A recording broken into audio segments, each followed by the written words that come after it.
Questions, comments? Just a comment.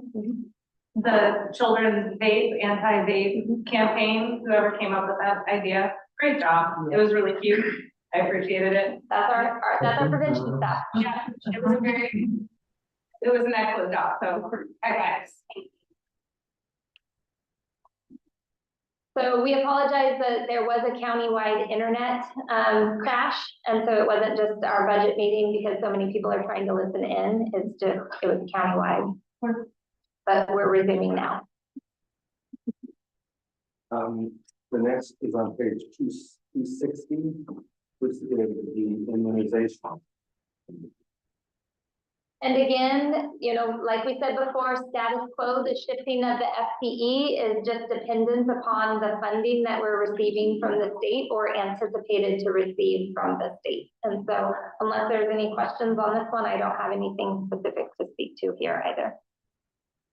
Okay, so being none, push away. I'm reading nationally that immunization rates are really plummeting. Do we, and I think that data often comes from schools, because I guess that's the first. Do we know what the situation is in Yeah, we do receive county school required immunization rates, and comparatively compare this year compared to last year, and yeah, it's reduced a bit. It's very concerning. It's very concerning. I think it was probably 3 weeks ago, and we had one suspected those things, and eventually it was not. But when we heard about it, it's always alarm. But it's very from school to school in the county, and we usually receive county-wide data. Do we do anything about that? We have our school immunization coordinator, and she diligently work with the state, and because usually it's early February, March, and every year we work with school nurses, and then send a letter to parents and tell them when is the end date. And usually, yes, our efforts can pop up, but the key issue, school immunization is low, is really because so many exemptions. And before I came here, I used to work in the state of Maine, and when I work in state of Maine, they had a philosophical exemption, religious exemption, and a medical exemption. And I think 2-3 years ago, and they removed philosophical exemption and the religious exemption, and their state of school children immunization rates jumped to the second in the nation. When I was there, like it's always like 10-15, between 10 and 15. So it is a focus that our public health department, you know, it is a concern, and that's what staff continue to work on to try and, you know, make people aware of the benefits of immunization. So. Well, but I assume we're subject to state law. Yeah. So there's probably, I mean, other than communication type outreach. Yeah, we work with school. Thank you. Anyone else? Next item, next fund is Babies First. It's on page 4. And again, not a lot of changes. This is the maternal child and health program. So they work with the mother and the child after birth. They do home visits, go in and provide care. Again, just a slight shift in FTE to another program. Comments or questions? Thank you.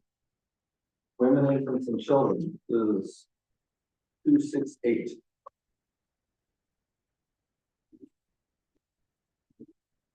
WIC is just that, women, infant, and children, and there's, you know, they work with the families, they go out, they do the different Sunday markets, the Saturday, or not the Saturday, but the market in Teesside, just trying to help people get engaged and make sure they know of the resources that they have available to them. So just in regards to the WIC program, is there any flexibility for us as a county to either, more fully support our small farmers at the Sunday market by increasing their Sunday market with?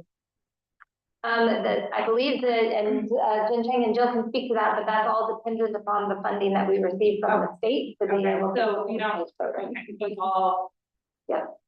Go state driven. Let's do the same. Yeah. But we can help, farmers get With certified or and be able to receive them. But we can help more farms get on board.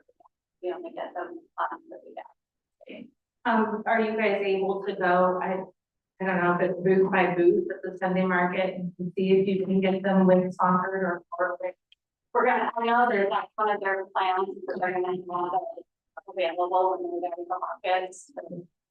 Yeah, we go to, a farmer's market, Sunday market in July, August, September. Yeah, it's 3-4 times. Okay. Well, I appreciate it, getting our small farmers involved in the program. Just help them. it's also helped the local economy. Yeah, and I think last year or a year ago, and our county program in the nation or in the state, and they get the most local reimbursed local spending. I think it's enough.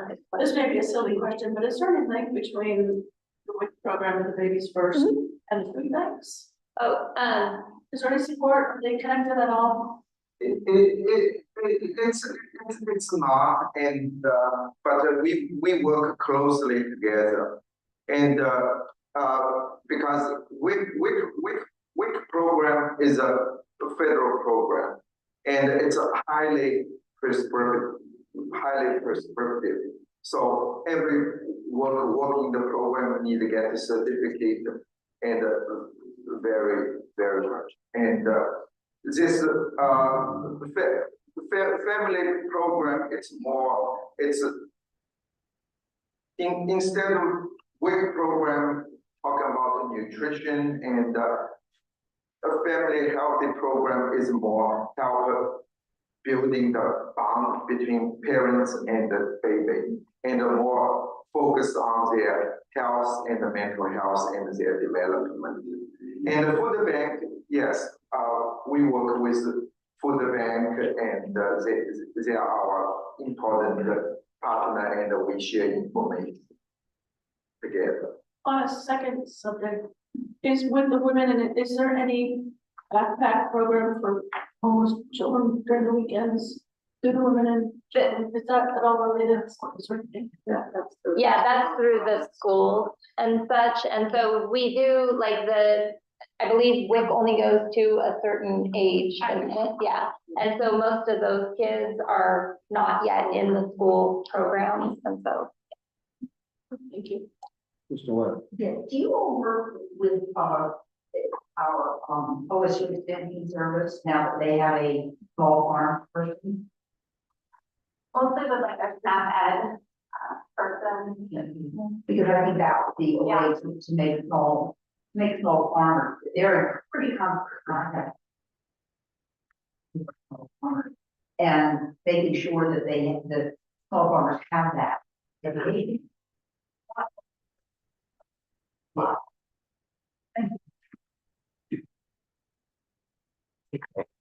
So, next, family planning. Family planning is on page 272. And again, this is a relatively status quo budget with just a slight decrease in program FTE.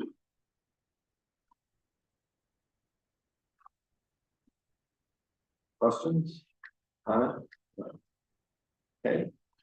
So after that, we move to harm reduction and, overdose prevention, page 276. So again, in regards to the harm reduction, this one is seeing a slight increase in FTE because of the shifting of the programs that we're providing. This department does a lot of community outreach, working with the mobile clinic to be able to go out, and this is where the syringe exchange program operates out of, which now also provides a lot of Narcan distribution and Narcan training, and they work closely with the homeless population, such as in Seaside, going into the Mill Pond community and such. Okay, any questions? Not household hazardous waste. This is on page 280. Here there have been some changes. Say that again. Here there have been some changes. The household hazardous waste, not significant changes. The state has a new contract, and so in regards to the number of events that we were hosting, maybe that's what you're referring to, Chair Ogier. You know, the county has the building, and we hire a contractor to come in and provide the service. And it is expensive to have the contractors come in and then dispose of all of this. And so the last couple of years, or prior to after COVID, and we were trying to have more events, and I believe we attempted to have 8 events in a year, and that was a little bit too much. And so we are scaling that back and looking to provide at least 4 events a year, so once a quarter. One of the things that we are looking at are what additional revenues we might be able to have to help offset this program. It is reimbursed through tipping fees that we receive from Recology. And so it's another program that we're carefully monitoring to make sure that it can be self-sustaining. Yeah, and the thing that I was looking at on page 282 is practical services down towards the bottom, jump around. Yeah, and that when we originally started this program, there was a contract with the state, and then the state contract cost increased. In addition, we increased the number of events that we were having. So therefore, that increased the number of times that they're coming and the amount that they're charging. That wasn't sustainable. And so that's why we decreased it back down. Any other questions? All right, so emergency preparedness 284. So emergency preparedness, again, this program is going to be working through the emergency management department. There is a significant amount of funding that remains in this program that was related to COVID-19 vaccinations and monitoring and tracing and all of that stuff. The state has said some new ways that those funds can be used, but there are still a number of restrictions. And so staff is looking at what other opportunities they have, because that beginning balance is pretty significant. And so trying to figure out how we can best utilize those resources.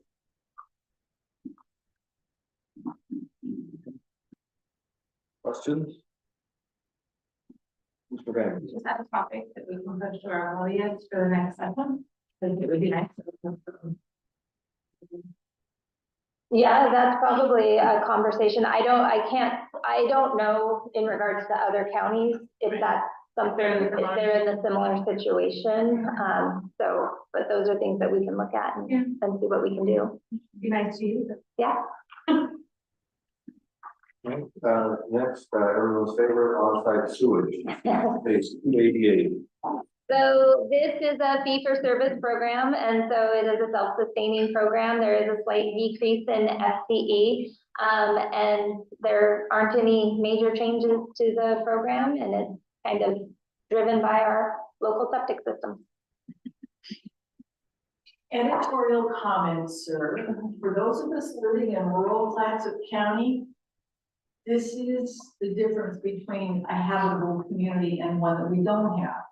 Because I was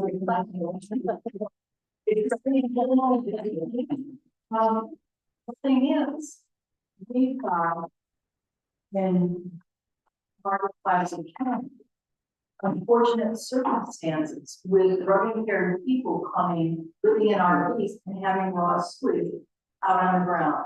So we've been talking with county council about a way to have a red flag ordinance that honors property rights, but still addresses the health and safety needs, and sewage is part of it. So thank you for highlighting what you. No, I know this is the institution. I worked for Craft Three a number of years, and they have a very large program of financing the sewage system for people who are hooked up to town or city, and replacing those systems is an enormous expense, and if you're not, you can't if you don't have the money. It's what are you going to do? And so it's I get it. Not really true. I'm a little bit. And I will just add that staff works also with our code compliance folks in community development, because we do have a program through the community action team where we can also identify potential properties that might benefit from low loans or forgivable loans or grants that might be able to improve their septic systems as well. So follow the question. When we're looking at the community action team, we're dealing with stable community members. What I'm talking about, the really significant health concerns presented by a transient drug addicted population that doesn't have the stability or the structure to take advantage of programs like that and to be part of it. I just want to highlight that for the budget committee members to say that there is a significant, in my mind, significant challenge to public presented by that population. And I'd like to highlight it fits in the budget, but it's an unmet community need, and I want to mention. Thank you. Mr. Hayes? The short-term rental application, 7,445% increase. Is that just because we increased permit fees? I believe so. Yes, this is the potential settlement. To our permit fees? Yeah. Okay. Are we at a point now where that application process and permit fee pays for the employee? So in regards to environmental health, this is a fee-funded program. So yes, it is not general fund supported. In regards to code compliance around short-term rental compliance, no, we're not at that point And yet. that's something that we'll be talking to the board about, as part of the SDR. The budget conversation, that's not for that. Mr. Levitt? Yeah, do you have statistics on how many units of both water, water both systems and also people who are not on water systems but have access to streams, things like that? Do we have statistics on those numbers? Do we know how many septic tanks there are in Placer County? Well, off the top of my head, we have an idea, but this is a program that we also took over from the state. And so in regards to some of the information, making sure that we have all of the recorded, we believe that we do. How they're connected to the water systems, I don't know that that's information that on-site septic tracks. Yeah, we don't know how many people are on our public water system, but the septic system, we have about 400. And so we feel comfortable with that number. It's hard to say comfortable or not, because this is still, we're working with state and see how we can follow state guideline and do some more enforcement work. It's still ongoing process. Thank you. Anyone else? Okay, environmental health, 292. And so environmental health, again, this is a fee-for-service program. And so there were recent fee increases to make sure that it is a fully funded program. And so this is a status quo budget that not a whole lot of changes and just slight shift in FTE. Happy to answer any additional questions. Questions? So, we will move to, yes. For disposal of, derelict RVs left on county property. I don't know if we've had any this year, but where, say in the future, we did, how did that come from? So typically that comes from the sheriff's office and they spoke to it a little bit and it's, the price has essentially doubled because we aren't able to take them where we were before. But yeah, typically it's the sheriff's office is handling that in conjunction with Public Works. Appropriation for contingency, this is on page 296. So again, this is a reserve, contingencies are reserves, and the majority of this money is that funding that is from the COVID rollover that we have in contingency. So if we are able to use it for certain things, if that opens up, then we'll be able to take it from contingency to do so.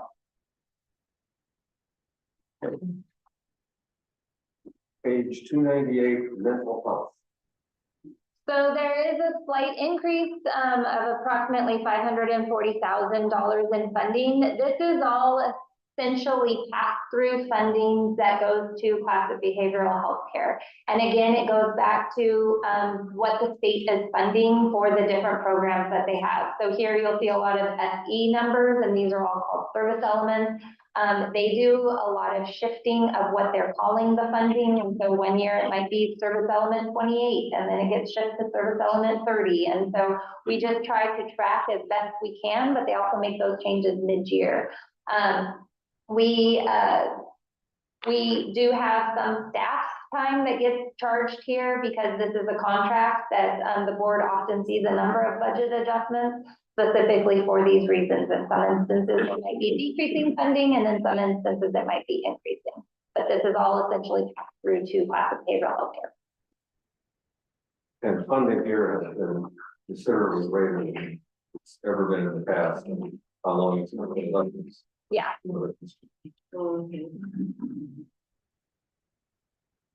Questions, comments? Amen. To your comment. Yeah. Yes. To what extent does this budget capture any of our in the deflection program? So at this point in time, the deflection program is being budgeted or will be budgeted for in the community corrections, which is parole and probation is also the whole deflection program. Yeah, CDH will be receiving separate funding, but at this point in time, we have not received any grant amendments to know what that amount is going to be. But this will be the portion that they will be receiving to provide those services will be an amendment to this budget. Yes, but at this point in time, it's not budgeted because we do not know what that's going to be. Really? Well, we have an estimate, but that the program doesn't start until September, and the state is still figuring out what their budget is going to be. So we haven't received any sort of grant documents for this process. Thank you. Page 303, drug and alcohol. So this budget has also seen a significant increase, and this is in regards to the opioid settlement dollars. This is another program, or the lawsuit from all of the overprescribing that happens. So many pharmaceutical companies are having to pay into a settlement fund, and the county is receiving those. And then the city of Astoria, because of the size of them, they also chose to turn those dollars over to the county. There is specific uses for those dollars that we are receiving, and so we're working with public health and the sheriff's office to figure out how best to utilize those dollars. We're engaging with I'm drawing a blank on opioid resource network to try and figure out what different types of programming might be available for them to come in and kind of provide some guidance to the county. And then back to your question, Chair Ogier, in regards to prevention. Again, This is focusing on prevention for the youth in regards to drug and alcohol use. You look like a question, Commissioner Webb? I did, I had flagged it in the healing it, but I didn't make a note, so of course I forgot what the shoot. I'll let you call, but bring it up. And the last item here, is the appropriation for contingency 307. And again, this is specific to the mental health and prevention dollars. And so those contingency monies, so as we develop the plan to specifically use those opioid settlement dollars, we want to make sure that's something that it's no different than the state because all of the different lawsuits and how they're settling out. So we have not yet figured out what our steady funding stream is going to be for these dollars. So as we develop a plan, we want to make sure that we aren't eating it all up and then having to eliminate the plan or the program. And so making sure that we're able to sustain something that is going to be beneficial for our community. What is, what's going on at the state level, for these dollars? Are they doing any, I don't know, saying to AOC and the cities, you know, are they getting any input? Is there a master plan? Is there? There's two different ways that the opioid settlement funds are going out. Part of them are going out to counties and cities, and then part of them is states. So locals make their decisions as far as there's like very specific ways that you can use opioid settlement funds very the state, they've been working with their oversight committee that has, so far they've been allocating money toward state like Oregon, which is harm reduction. They just allocated 3.7 million to prevention. There's another 13.7 to treatment. So they're working with a variety of looking at how those can be allocated. They reach the community on. So, is somebody working on a master plan? That's another plan. Not been informed by the governor's. I can never. There's so many committees now that I can never like remember who's trying to put it, but it's basically one of their. They had based on the reporting and the assessment that they've done, have been writing recommendations.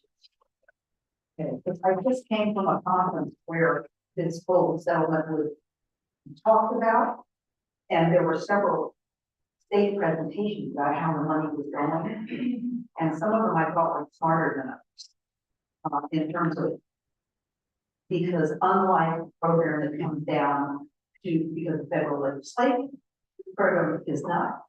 It's a settlement. And so it seems to me that it might be they were connected with what's going on at the state and to look at other states as well, as usual. Because it was suggested that it's a very new way for local governments to receive money. It's not new, obviously, we do get settled, but that it's a new, you know, they're apparently not in some of the best practices. Because that's something to do. But so stay. It's fun to go away. I've been conferencing lately, and it's a lot of fun. Yeah, other states to find out how other states are doing and how we are. Now we're gonna take a big jump. We're gonna move to the Public Works Department. And first, it's a group of land use, housing, transportation, and economic development.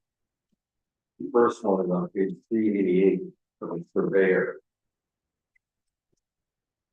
So I'm gonna try to give Monica a break here and then jump in for a little bit. I certainly don't have the breadth of knowledge that she has, so when it comes to any kind of operational questions that are specific, I'll probably be looking at my colleagues to jump in. All that being said, so the surveyor, status quo budget, the FTE might be a little deceiving. There's no actual decrease in the FTEs. This is an input error from the prior year. Outside of that, the only increases we're seeing are due to COLA or step increases.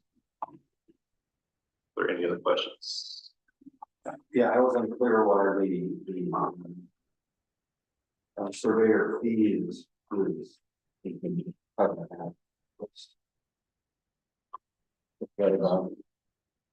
So, Sam, do you want to speak to that? The fees are just based on what we collect in fees. It fluctuates a lot based on the housing market and how many surveys are turned in every year. So we don't have a lot of subdivisions show up, we don't get those fees in the survey. So we have seen a little bit of a slowdown in what we've received so far. So it's essentially a third investment. Yes. Yeah, we'll adjust them based on the current year and what we get. Any other questions on the surveyor? Okay, road administration and support, page 392.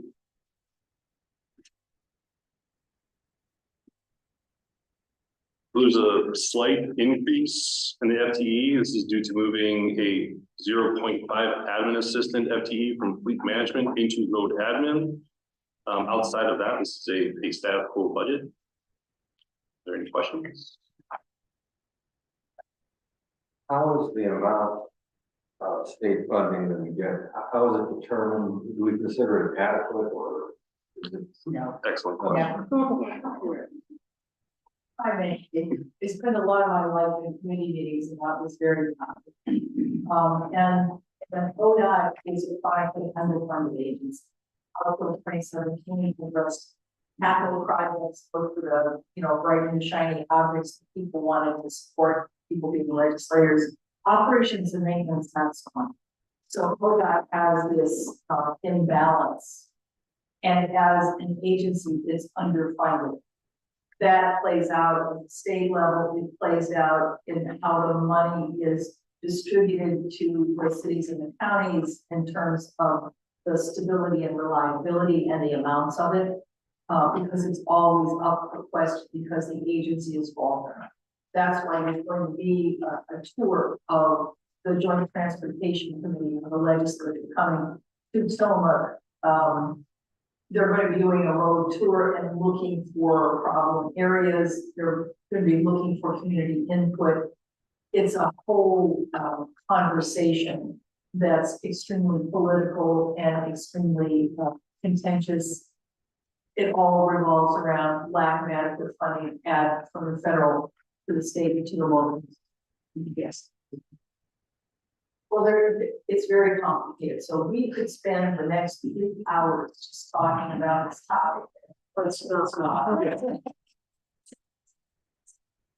It's work to be done, and we're trying to do it. So we take your point into one conversation. We won't take the rest of it with us, but I'm happy to do that. We take what we get and do the best we can. Right, advocate from. Other questions on the farmer? No. Okay.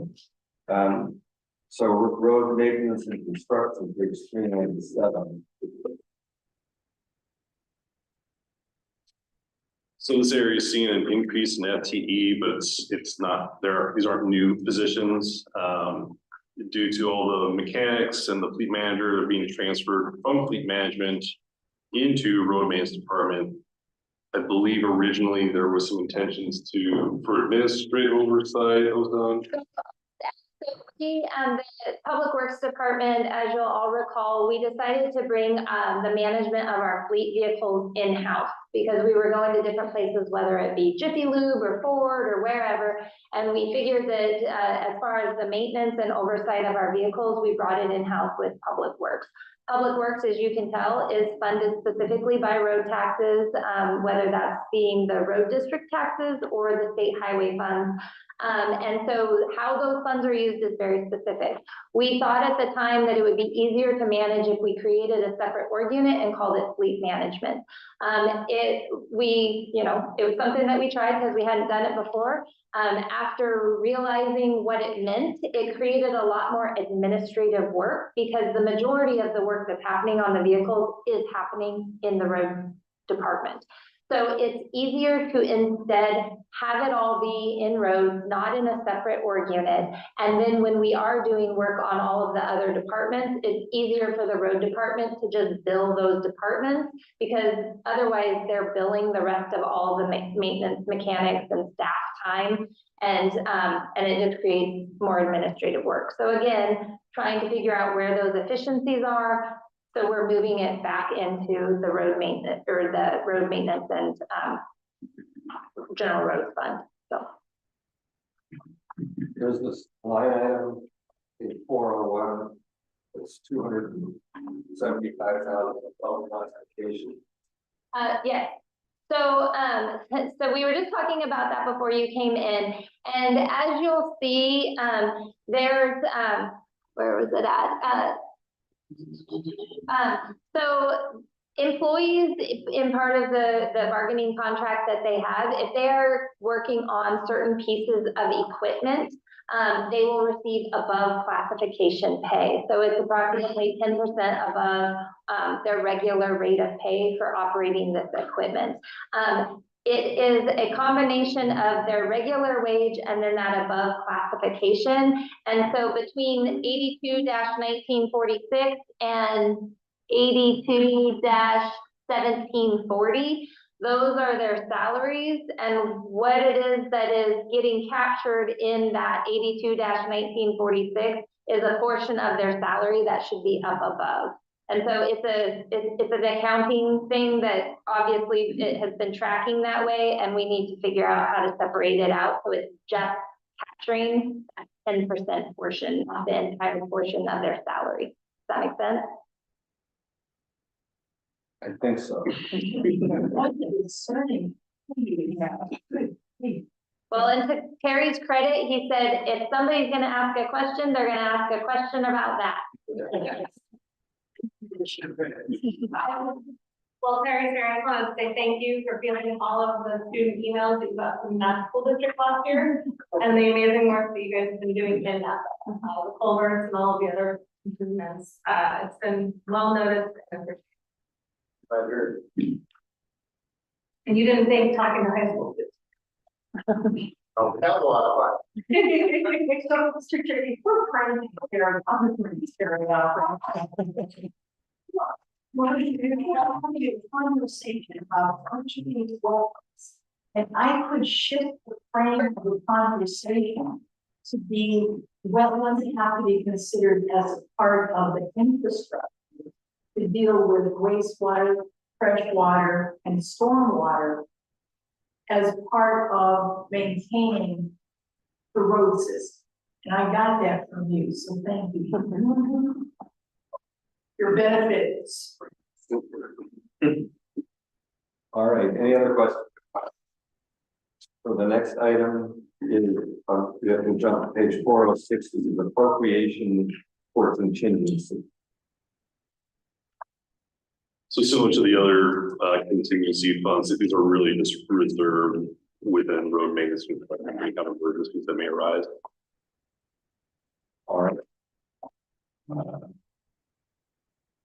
Next on page 408, land corner preservation. Please explain to me what the land is for. So we'll let Dan, because he likes to always speak to this piece best, but this is all the historical landmarks that are throughout the county. Yeah, do you have a specific question? No, I want to know the land corner. Okay, so, back in the the settlement of the West, that they had these, surveyors, contract surveyors go out and mark every quarter mile and a half, quarter mile. Basically, they wanted to get settlers out, they wanted to be able to account for the land, people would be to the property, be able to start taxing, both federal government was poor, land rich, so they, that was a huge focus at probably arguably the first infrastructure of the US for these land corners, the posts, stones, bearing trees. Although it's now historical, those markers are still very, very much used today. For all the GIS mapping we use, things like coordinates are all based on the public orders. And so they need to be maintained just like any other infrastructure. If you let them go, you can lose one or two of these section corners, quarter corner, which is the term of the specific name for these plain corners. But if you start losing a lot of them, suddenly landowners can't read their deed located on the ground, business can't be done. In a county like Clatsop County, that's a pretty large portion of our economy.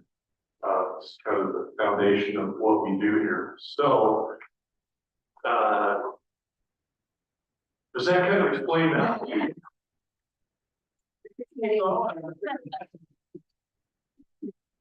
So, one thing you may see, I believe Terry kind of passed it along to some of you, is our statewide surveyor group is considering changing, tweaking the legislation just a little bit. Right now, that fund is based on every deed recorded that has to do with land. There's a $10 fee that goes directly into that fund to be spent specifically for our county surveyor crew to go out and keep these corners. We'll go out and we'll find either the old post. A lot of times since that fund was set up in 1985, it was capped at $10 in the statute. And so in the 80s, that was plenty of money. We had a full-time crew in Clatsop County that went out and we did a lot of those corners. And we set, you see those brass caps or those balloon did that, those corners. And although they were set with a lot of, sort of take a lot of time, but don't even stop. But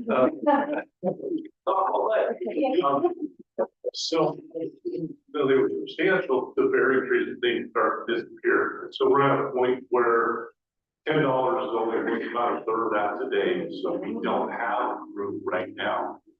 So you may see our group is going to see if we can get in this next legislature to strike just the words not to exceed $10. So each county has the choice to set that fee at what they need. Some of the bigger counties don't need the $10 right now, but medium-sized counties and resource counties like ours tend to need that more resource, meaning in Clatsop County timber, Eastern Oregon counties, maybe some agriculture. So expect to maybe see that, and I might be coming back to you all to try to sell. I think in our county, in a purple, I'd like to. What I'm really hoping to get is maybe one other employee funded to go out and do those corners all the time. Okay, I'll thank you. Thank you. People in the room here.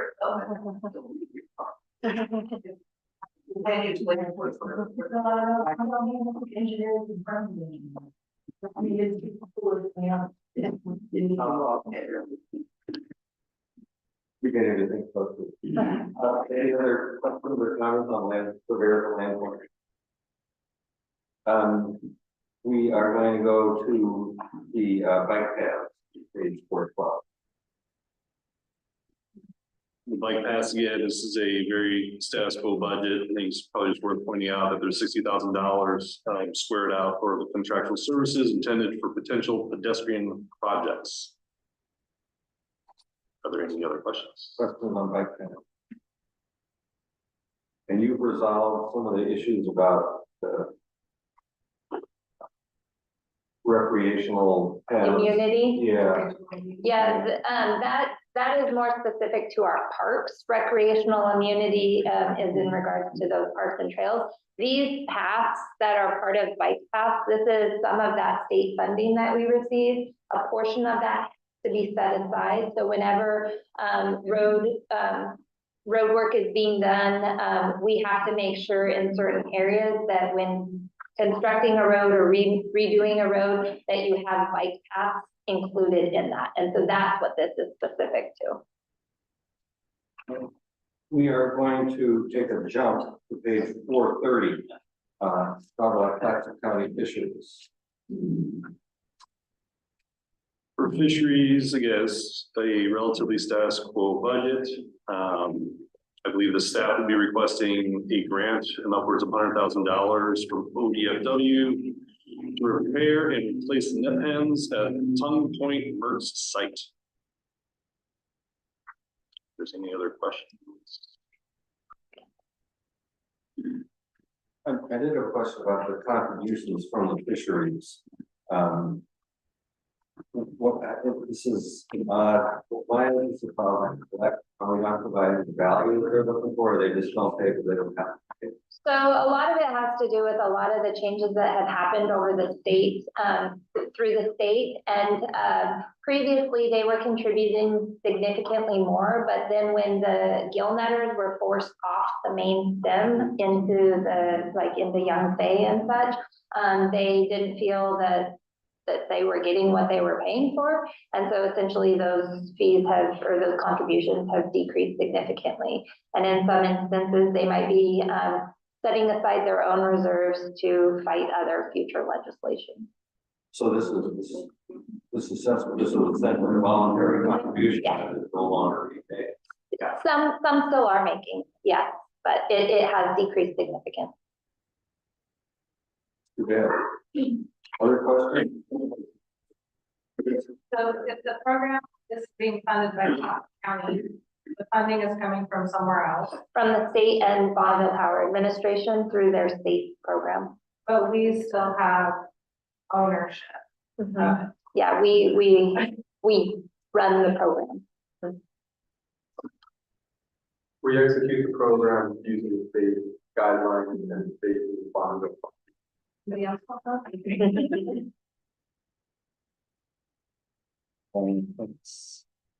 So industrial development and revolving funds goes to page 438. There's relatively no change in the balances into this, this org unit. Specific to the purpose of this fund.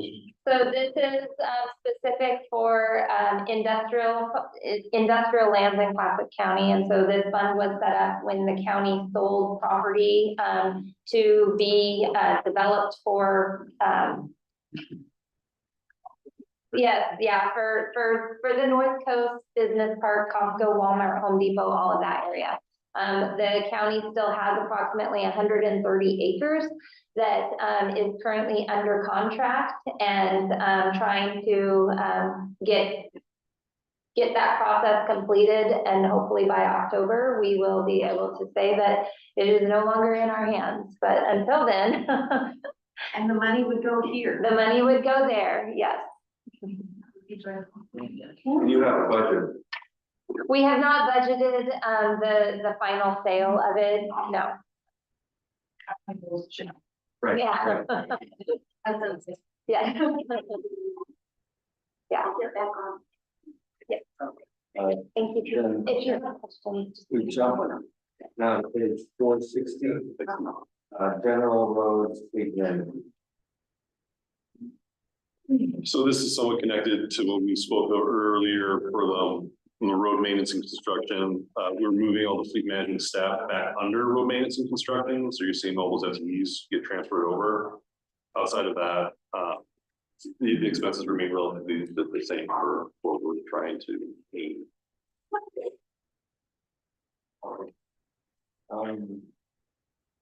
Okay. Accountability surrendered to fitness. Okay, so the next section is culture and recreation. This starts in page 476. And with the parks maintenance. So starting with parks, again, there's no new FTEs, staff full budget. One item to acknowledge, there's a $4,500 increase in contractual services. This is for the purchase of a maintenance management software for the Parks Department. And this is in relation to kind of what you were talking about around recreational immunity. And so Parks wants to be able to have a more documented system. So when they're going out and they're working on specific trails or bridges or anything like that, they're able to make note of the condition and any improvements or necessary improvements. Will the software also keep track of any complaints? To my knowledge, no. If it would keep track of complaints, because it would just, I mean, I suppose we could enter the complaints, but people can't enter. More space for the staff.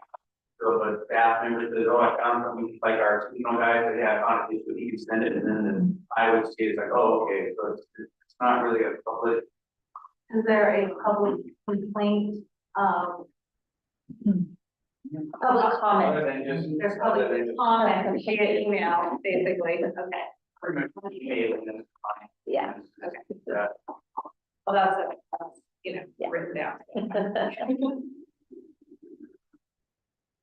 Questions or comments? Right, parks and land acquisition and maintenance, page 14. For this area, I think one of the more noteworthy items will be there's a $50,000 increase in contractual services. This is to update the park master plan. Other questions? It's kind of unique for liaison to parks.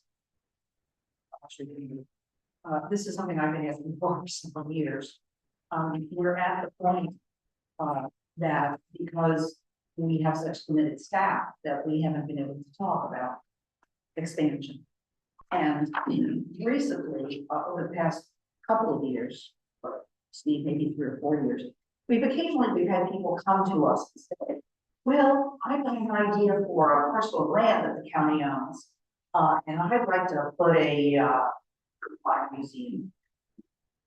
That's not it. I would like to put a museum. And one of the issues is that it's difficult for our advisory committee, which is made up of citizens, and our staff to respond, because we're not actually sure whether that's the best use for that piece of property. And it has occurred to us over time that we need to be able to come to the board and talk about establishing some kind of policy about what the park department needs to be and what it needs to do, etc. And that's even before we ask. But it's the county owns an enormous amount of, I can't remember, Steve, many acres of land that has come to us primarily through foreclosure. And when you think about foreclosure, it's not people who own houses don't only go into foreclosure. People who just have dirt also. And so we have a lot of land that is county owned, and some occasionally some comes to us. Gee, can I put a on those kinds of things? And we don't have an answer. So we'd like to be able to ask some very basic questions. Most counties that I'm familiar with have parks master plan. Ours is 20 years old, Steve? 2006. Yeah. So we need, I believe firmly that we need to do some thinking about what our parks department, what the county role is in building and sustaining the parks. And especially with the wacko, I mean, that dark, that 80% of our land is in forest. And that all of our, we have like a U-shaped, you know, we have this U shape of occupied land. And we have three major highways along which we could be putting. Well, we know, for instance, we have a huge number of requests for camping grounds. We need to think. And I really would like to see us do this. We have a gorgeous new comp plan. And this is to me a part of our county planning that is this long range plan. So I really hope we can make this happen. Is this enough money, Steve? Looking at the city of Astoria, in its budget, is updating their parts of the master plan. It's about the same amount. You know, this is a lot of territory. This is a lot of land to be taken from. And incidentally, we have our parks advisory was one of my favorite things. It's a community. It's a group of people who are just so dedicated and merciful. I think that they deserve to do this again. And the cool thing is that we have a couple of people who are actually on the original parks planners. So we got a lot. Please. We will now, we are going to move back. Yes, County manager. I feel like I've had this parks master plan conversation before, but I just don't remember where. Was it in here with the rest of the commissioners? Yeah. What was the result of that conversation? We came and provided a discussion point about whether or not we should move forward. There was a grant opportunity through the state, and so we came and asked the board if that was something that the board would like to pursue. And so how we would fund the majority of this park master plan is through a grant. Thank you, because I really felt like I was in a framework. Bear this in, like, I put the information before I could remember the where or the why. Thank you. We talk about a lot of things. So. Yeah. We will move now to land use, housing, transportation, facilities. We move to the planning division. This is on page 414. So jump backwards. Page 414.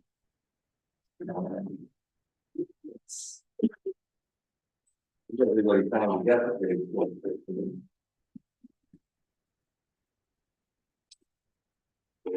Looks like everybody's there.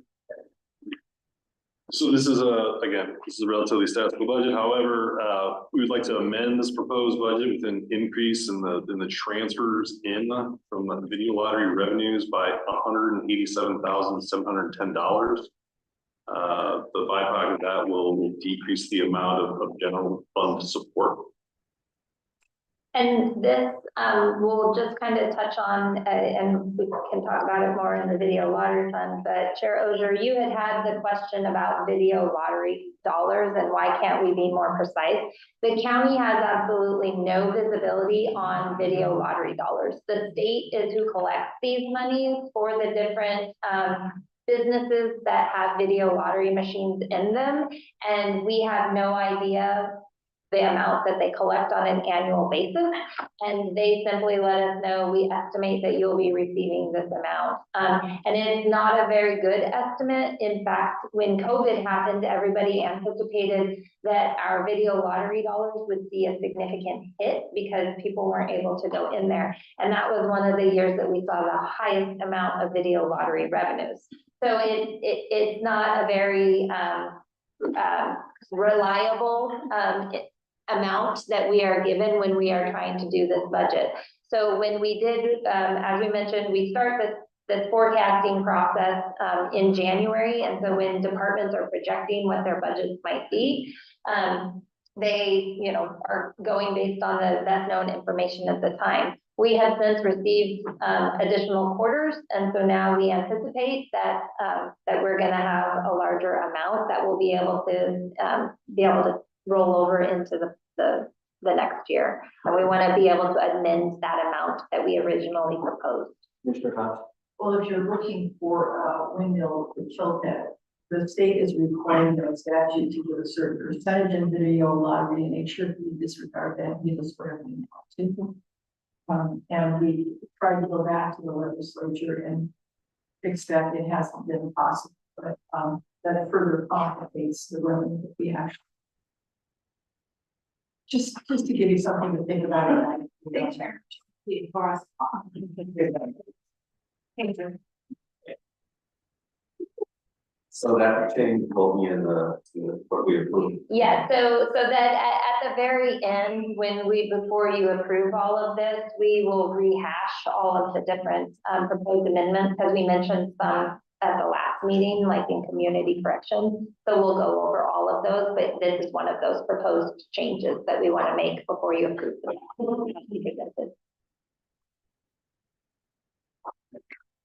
Yes, Commissioner Ray. So are there any other, so I know that we are going to, in our future, address the short-term rental application fee. Is there any other,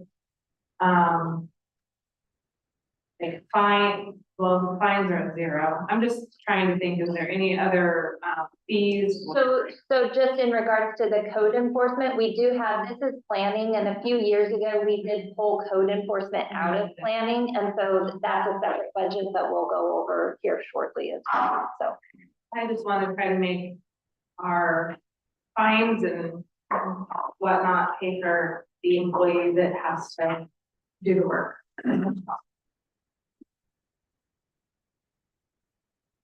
All right. Good. Nothing else on that. We moved to code compliance. This actually is touches on concerning the Commissioner Banks has and I said I need to. So if you want to talk about. So this is again, I'm sorry, this is very status quo budget. There's almost no changes in the balances outside of for COLAs or step increases. And if there's any other questions, we'll elaborate on. I would just, I appreciate the department's overreach, the fines are sometimes posed, but code enforcement is not viewed as a revenue source. And I appreciate the carrot sometimes more than the stick. But as I look at some of our costs, particularly we're having to pay contractual legal services. That seems like a case where people where those costs are generated, or others fees offset that at least. Gail, would you like to speak to any of that? Yeah, so if I understand your question is whether or not the fines we collect are being offset or offsetting the I think legal costs. my question first is, are we being having a little bit too much carrot and not enough stick, especially in cases where we have these kind of outside costs? To an extent, maybe sometimes there are many errors, but they don't usually involve, upfront costs, usually in the expense of additional staff time where we try to work with property owners and residents before they get to that hearing officer stage, and we have those legal. So that's really where our carrot lies. The stick is really the one that. And typically, if our cases are held by the hearing officer, the fine we do 2 or 3 parts. Usually civil penalties that get paid upfront and then separate us in our county code. And then there are fines that if the violation isn't addressed within a certain period of time becomes a lien. $50 per day for violation. So if I have 3 violations and they're collecting fines a day, each one of those can be reported as a lien against the property up to $20,000. So we have it at 20,000, so we don't create a situation where we have a lien that's worth more than the property would ever be. And so sometimes also we have been awarded by the hearings officer the actual of the hearings officer and the any costs associated with the case, so whether that's advertising, signage, public services, the legal costs, anything else, you can allow to recoup that. Is that a question? I think so. I mean, I see we only have $5,000 budget. These, Because we typically, we're code compliance, we started, we didn't have a code compliance program in several years. We first sought in the code compliance officer and made him a planner. And so code compliance is being done as staff planning, staff had time. And then in 2018, the board at that time granted funding to hire. And so for the program, we started the board really emphasized that they were wanted to bringing people into compliance and not using it as a way to penalize people and create funding and revenue for the department. So that's where we focus it, and that's why we don't budget a lot for compliance and fees, because that's not our goal. You know, in the past couple of years, we've probably collected close to $55,000 in fines and fees for various code violations that settle. And those are with special funds, and Andy can tell you more about that special fund than I can and how to set up. But it's really there for the opportunity for us to create as being code compliance, community development, to create a program like we have with the solid waste abatement program, where we can give out vouchers to help people clean up their property when they've been victims of illegal dumping, or another program that we consider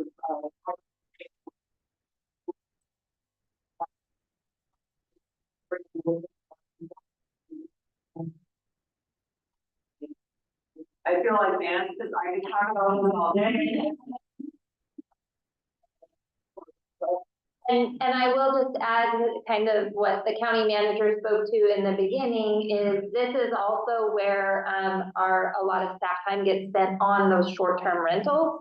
And so looking at potential fees, permit fees and such, so that way staff that are spending time on those short-term rental code compliance issues, those costs could be recouped.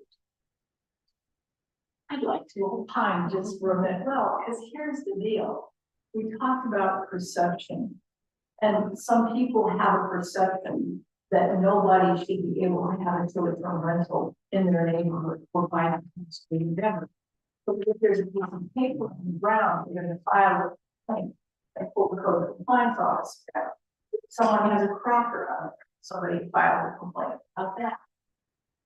On the other hand, there are places like the ones I talked about earlier, where things that are contrary to public health and safety are going on. So I think there's a larger discussion to have. Maybe now that we've executed what you call that gorgeous comp plan revision, maybe we can start to talk about neighbor-to-neighbor relationships and how to have community livability standards. So that it isn't carrots and sticks and lawyers and courtrooms, but it's some kind of proactive thing that increases the quality of neighbor-to-neighbor relationships without involving others.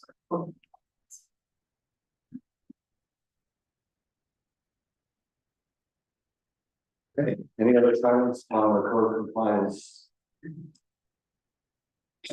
Not. We're going to move on to building codes on page 422. So for building codes, we'll have a small amendment to this proposed budget. Will increase in the beginning balance, transfers out by $7,000. This is a result of the sale of a vehicle that occurred in the current fiscal year, and those revenues from the sale will be transferred into the fleet replacement fund for future replacement of another vehicle. In addition to that, we'll see an increase of about $80,000 in contractual services. This is due to the potential need for third-party building official plan review and inspection assistance due to staffing shortages via retirements and possibly less experienced new hires. And I'll just add that building codes is a fee for service department. And so it is a self-supported department. There are no discretionary general fund dollars that go towards this. This seems to be one of the county's sort of most serious specific problem, getting this department up to staff. I think that it's not just a county problem, it's a city problem as well in regards to, or yeah, state problem, in regards to just finding the qualified personnel who are wanting to do this work. But I will say that we are currently, we have a building official and we have an offer out to a electrical inspector. And so in regards to being fully staffed, my knowledge that you're almost there. So, we have hired an electrical inspector, which has been making for 9 months. And then we're putting next week, which is wonderful news. And, yeah, we're looking for also tied to the upgrade of the lawn. To be able to process that quickly.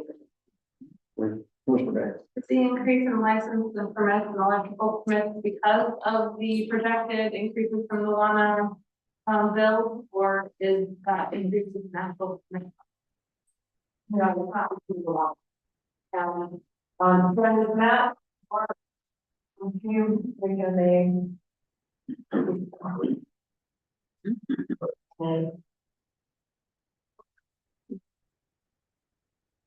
Matt Moore is our new building official.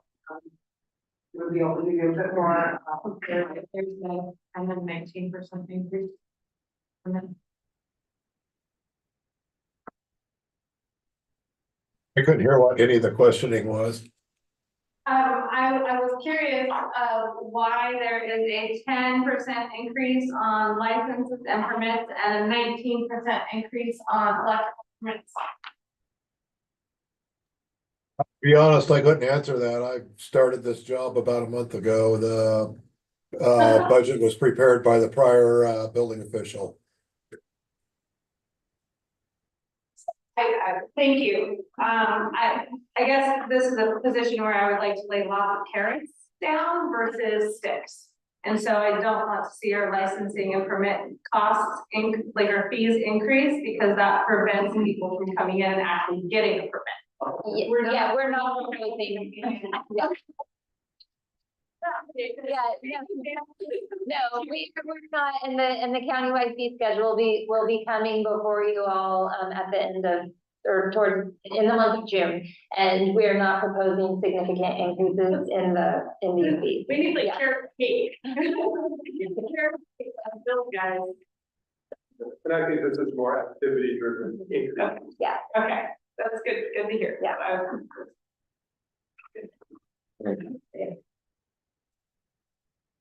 We move now to video lottery, and this is another jump to page 435. So we touched on this a little bit earlier. For the video lottery fund, the state collects the revenues. The county has little to no incentive in those collections. There's a small amendment that we'll need to make to this proposed budget with an increase in the beginning balance of $128,950, as well as increasing the other revenues by $57,000, and subsequently increasing the transfers out by the amount of $185,950. Are there any questions?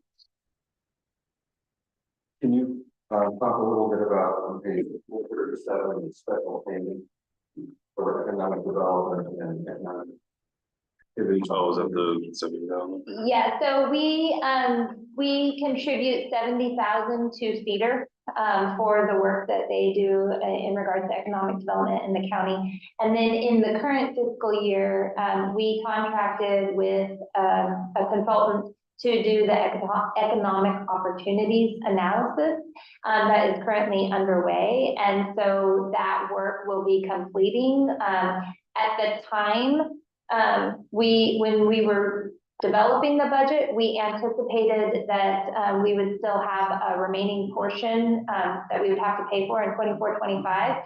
But we have since made some changes with our consultants, and so, we don't anticipate that we will have those costs in 24-25. Well, I certainly think the money you spend on Cedar as well. The amount of value that they bring is just phenomenal. Okay. We are now going to take a really big shot. Back to page 220. This is the public safety and justice for the juvenile division.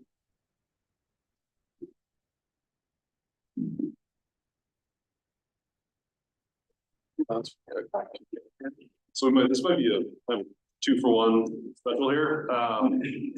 So juvenile empowerment and the juvenile crime prevention, those areas are combining. And I think Kelly, so you can probably speak on better than I can, but I think it's by virtue of once upon a time, they were separated out for a grant.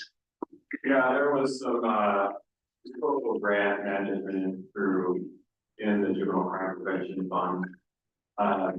So a majority of the contingencies that are shown, those were general fund dollars that were spent and requested reimbursement. And so they were just sitting there. So it made sense to move that actual general fund money back into the juvenile crime prevention so that it can be utilized. So they're really, our current funds, we don't track them like we do a traditional grant. It's state pass-through dollars from the Oregon Youth Authority and also the Oregon Department of Education. And so those two funds, as we spend, I submit reimbursement. So we're using general fund dollars to spend and intermediate reimbursement. So it makes sense to be able to recoup that money so that we can spend. It's like Revolving loan fund. Yeah. Sorry, didn't say that, like a revolving loan fund. I'm not sure I'm quite grasp the specifics there. So a lot of it has to do with just, again, the way that the state funds, and there was an existing process and it's kind of evolved over time. And so the funds that were getting reimbursed were general fund dollars. There used to be more staff time allocated there, but the staff time sits in the juvenile department for the most part. And so having the small portion of funding that we do have for the juvenile crime prevention work is easier to just track in the juvenile prevention budget. So again, looking for ways that we can be more efficient without having to have all of these different administrative costs. It can all just be run through one program. Okay, I certainly will happy to follow. Any other questions or comments on this item? I don't know, do people want to take a 5-minute break or? We defer to you. We're here at your mercy. For what? We're here at your mercy. I'm happy to continue or if people want 5 minutes. You keep going.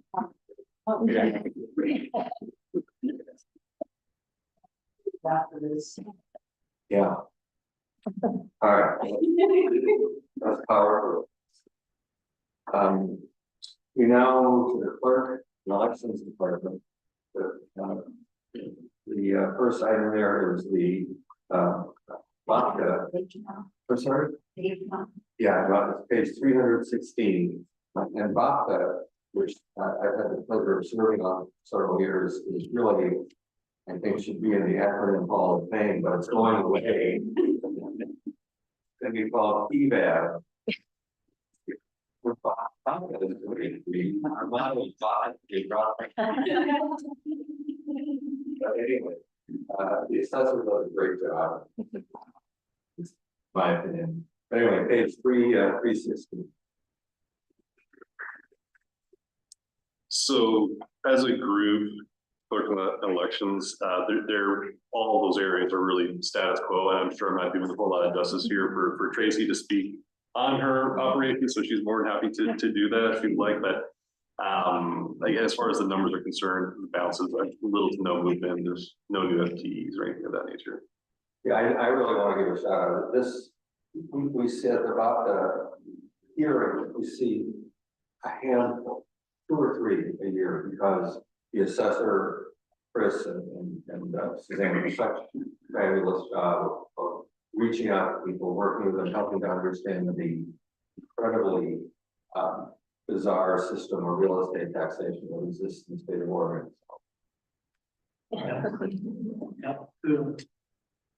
So let's, if we can go through this fairly quickly. Any questions on the Board of Property Tax Appeals Fund itself? Okay. Assessment and taxation, which is on page, oh, I'm sorry, I just had page 327, the next administration of election, page 327. Questions? Okay. I'm just gonna be repeating myself here quite a bit. There's, again, pretty flat budget, nothing, no real changes.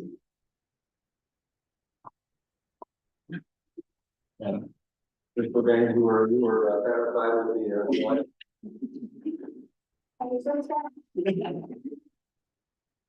I think you guys deserve a plate of cookies after, like, you don't want me vacant. For your own sake. Any questions on the administration and election? Okay, and now we go to page 332, which is reporting.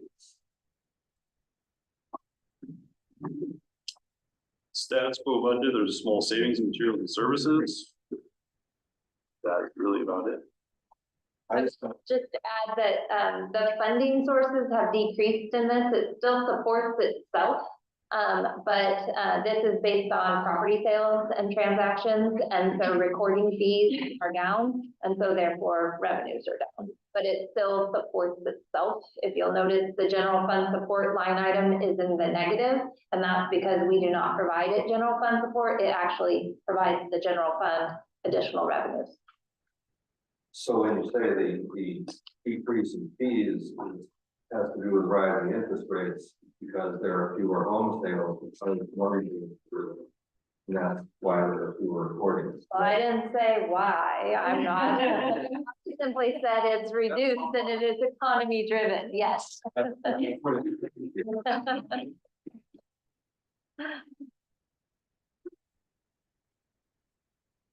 All right. So that any questions on the recording? Report. That there's fewer weddings and marriages apparently. We just giving that.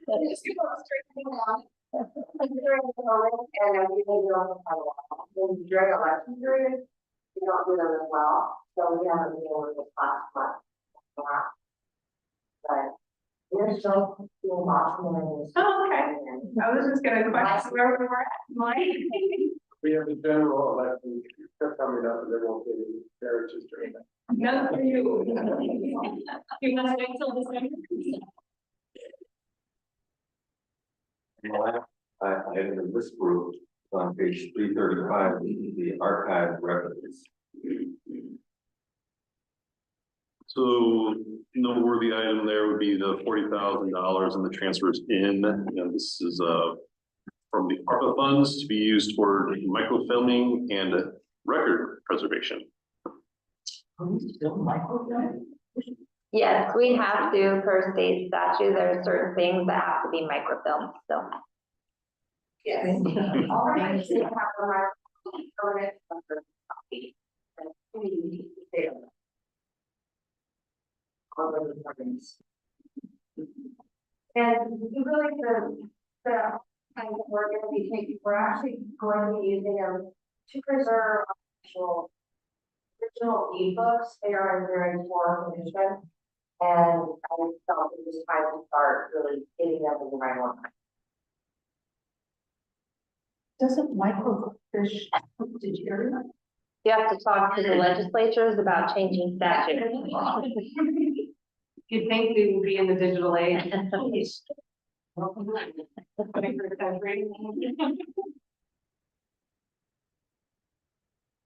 Any questions? Great. Okay. We are going to now take another, this is the assessment and taxation.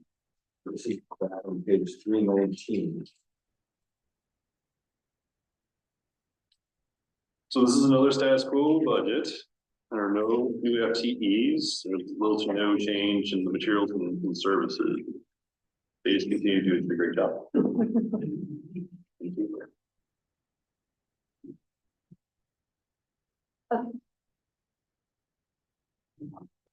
Any questions? Comments on that vote? Okay. We now go, and this is one of the big jump, page 468, which is culture and recreation, fair general operations, page 468. It doesn't do a whole lot of justice and say it's just status quo budget, because there's all kinds of cool stuff going on here next month. So I don't want to just say, oh yeah, we can pass through this, but I know. I'm sure everybody is. okay. Is there on page 468? No, you're fine. So I will just commend our care manager, Kyle, has been with us for over a year now, and he has himself made some great improvements with the direction of the fair board, in addition to some admin staff that he has hired. And then he has his maintenance person out there, Kelly Culver, as well. And so they have kind of revitalized the activities that are happening out at the fairgrounds, and are really trying to promote the arena as well as the expo hall. They have managed to acquire some equipment so that way they can lay flooring down and leave it down more year round. So most recently at the seafood and wine event, the plastic flooring that goes down, they did a much better job of packing the dirt because of this new equipment, and so it laid flat. They were able to use the arena hall and kind of skirt it in and put up some drapery, so that way the FFA banquet could be utilizing the arena hall while Columbia Memorial Hospital prepared the expo hall for their big Diamond Derby event. So they're really thinking outside of the box at ways that they can still provide the various venues to multiple organizations at the same time. And so they continue to also try and bring in great acts. So this coming fair, Joe Nichols will be the main event. And then they are also trying to expand the events that they have typically after the FFA and 4-H auction on Saturday. The fair kind of died down, but they will be having a Latino concert at the Selena tribute, yes. And so there will be a concert Saturday evening as well. And so just trying to really kind of promote the fairgrounds and make sure that everybody knows that it's there as a resource. Anything you want to add, Kyle? Maybe just a little, we've gotten some funding from the state. You know, we have a big fund reserve as well that we're gonna be spending on doing some maintenance. We're trying to get our roof watertight, and we got some COVID relief money from the state as well, so it helps when they're trying to re-identify what our fair looks like without the carnival, and move forward. Yes. I just want to make note that floor was, it took away my entertainment that happens every time I see Food and Wine Fest.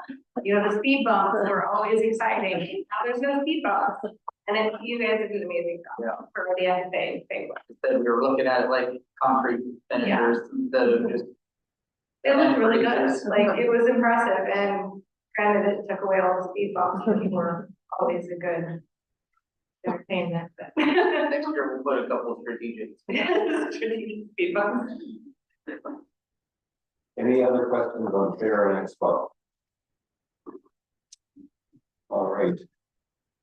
We are now going to go backwards. And page 228. And page 228. And the wall item. So the law library is statutorily required and it is state funded, and we get very little state funding from this through district court fines and fees. We do have our law library. It is located in the 800 Exchange building on the 4th floor. People are able to schedule appointments if they want access to it. It's open to the public Monday through Friday from 8 to 5.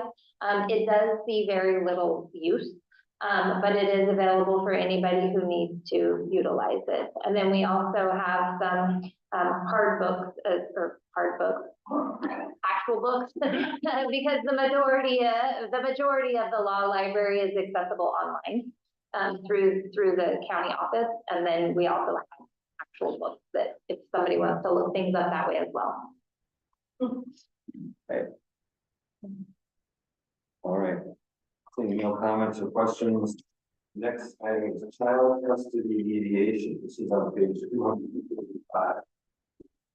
So the child custody, oh, sorry, yeah.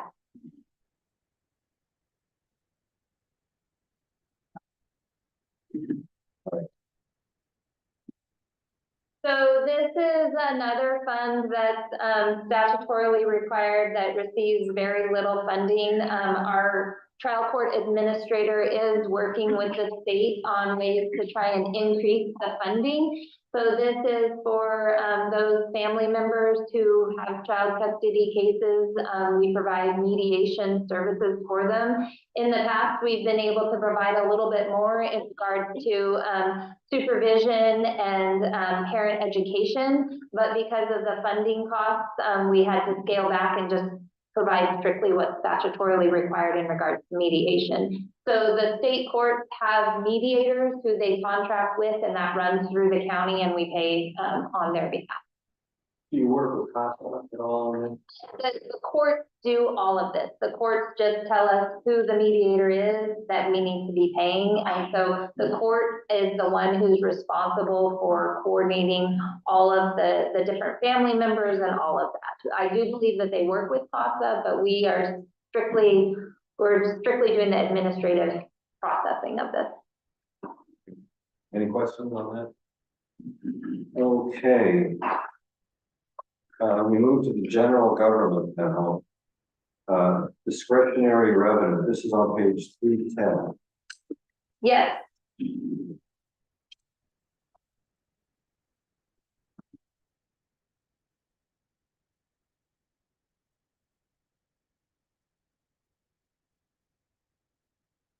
So discretionary revenue is essentially where the majority of our revenues come in for the general fund. So this is where property taxes are received, this is where timber dollars are received, marijuana tax, cigarette tax, all of those different taxes that are collected. And then there really are no appropriations associated with this discretionary revenue, because the rest of it is all those general fund programs that don't collect revenues.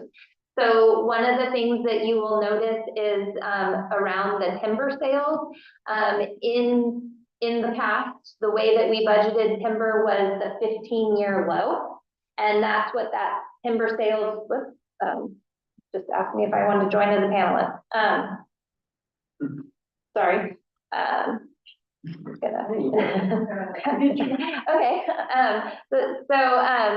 Anyways, in the one line item where it says timber sales general fund, in the past, that's where we budgeted the 15-year low, because per board policy, that was what we budgeted. And then the line right above that was called timber sales. That is where anything that we thought that we would be receiving in excess of those timber dollars would then get transferred to the special project fund or the general fund stabilization fund. Because we are no longer going to be anticipating a 15-year low, because things are going to be changing with the HCP, we are just budgeting it all in the general fund. Again, whatever does not get utilized would go into that ending fund balance and such. So that's one of the major changes that you'll notice in regards to 100% decrease and 116% increase. How How good is this number, this 4,000,700? So the state provided us what their projected estimate for revenues in 24-25 was, and we took 90% of that number.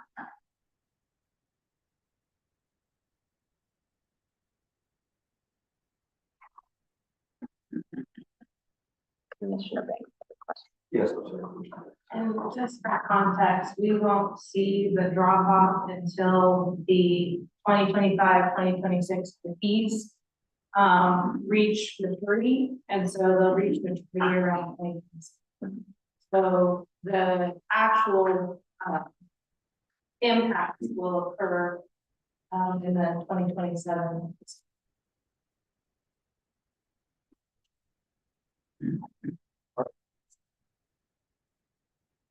Other questions? No? Okay. So the next item is on page 310. No, I'm sorry, 313. Oh, Gretchen.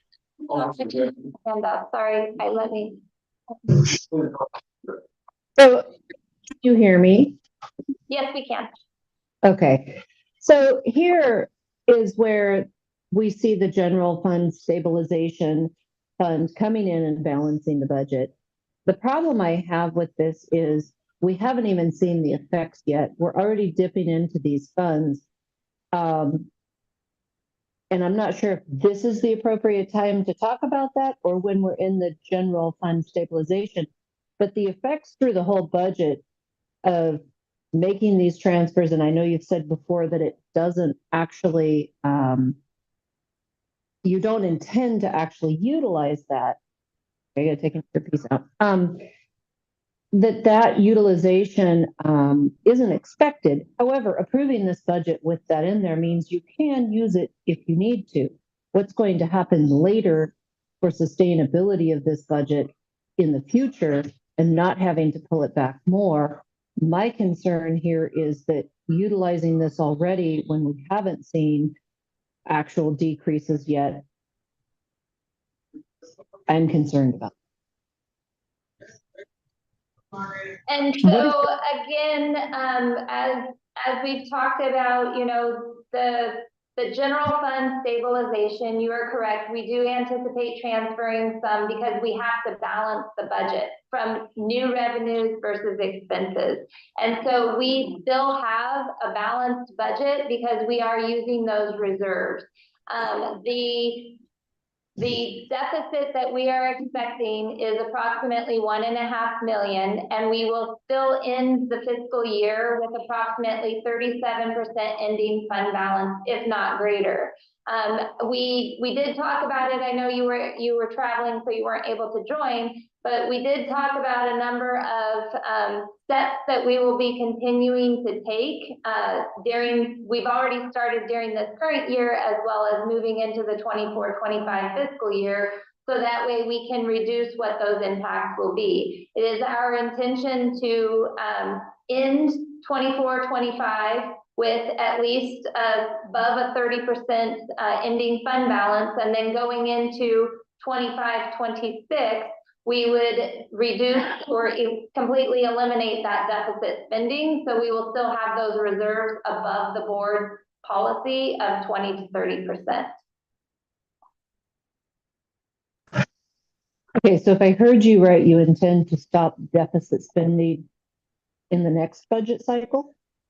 That is our intention. We know that we cannot continue. Like we've said, this has been a planned process. So back in, bring it up really quick because I can't remember what year it was. Back in fiscal year 2021, we ended with an ending fund balance of 58%. Which is a very high reserve. And then in fiscal year 22, we ended with 54%. We went down to 48%. This year, we anticipate ending with 37%. So it has been a strategic spend down, so that way we're not sitting on those large reserves, but we know we cannot continue to deficit spend. So we intentionally went through this process. which back in, I want to say it was 10 years ago, our fund balance was approximately 17 or 18%. So we have gone up and we have gone down strategically, and depending on what the economy is doing and what the board wants us to do based on the budget committee direction. And so we anticipate, after we know more in the 25 legislative session, that we will then have a better idea of what direction our revenue replacement is going to look like. But our intention when we are going into the 25-26 fiscal year, that we will not be deficit spending. Do you want to add anything? And I would just also add that we had this conversation at the beginning. When we're talking about deficit spending, we're not spending monies that we don't have. We're spending monies that are in reserve, that we are just trying to make sure. I caught part of that, I'm sorry.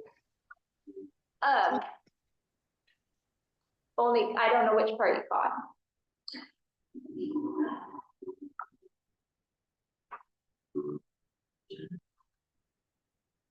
Gretchen, are you there? Is she driving? No, I'm not driving. I'm sitting at my house with full bars. I'm not sure what's wrong. No, I'm in Packwood. I only caught part of that. I understand it was strategic. It wasn't how it was presented in prior years. So it's been a concern of mine from the moment I came on this board, especially with what we have up and coming. And I don't see, every year I'm told staff pulls it back to 90%. And I understand that's what you're doing. I just fundamentally disagree.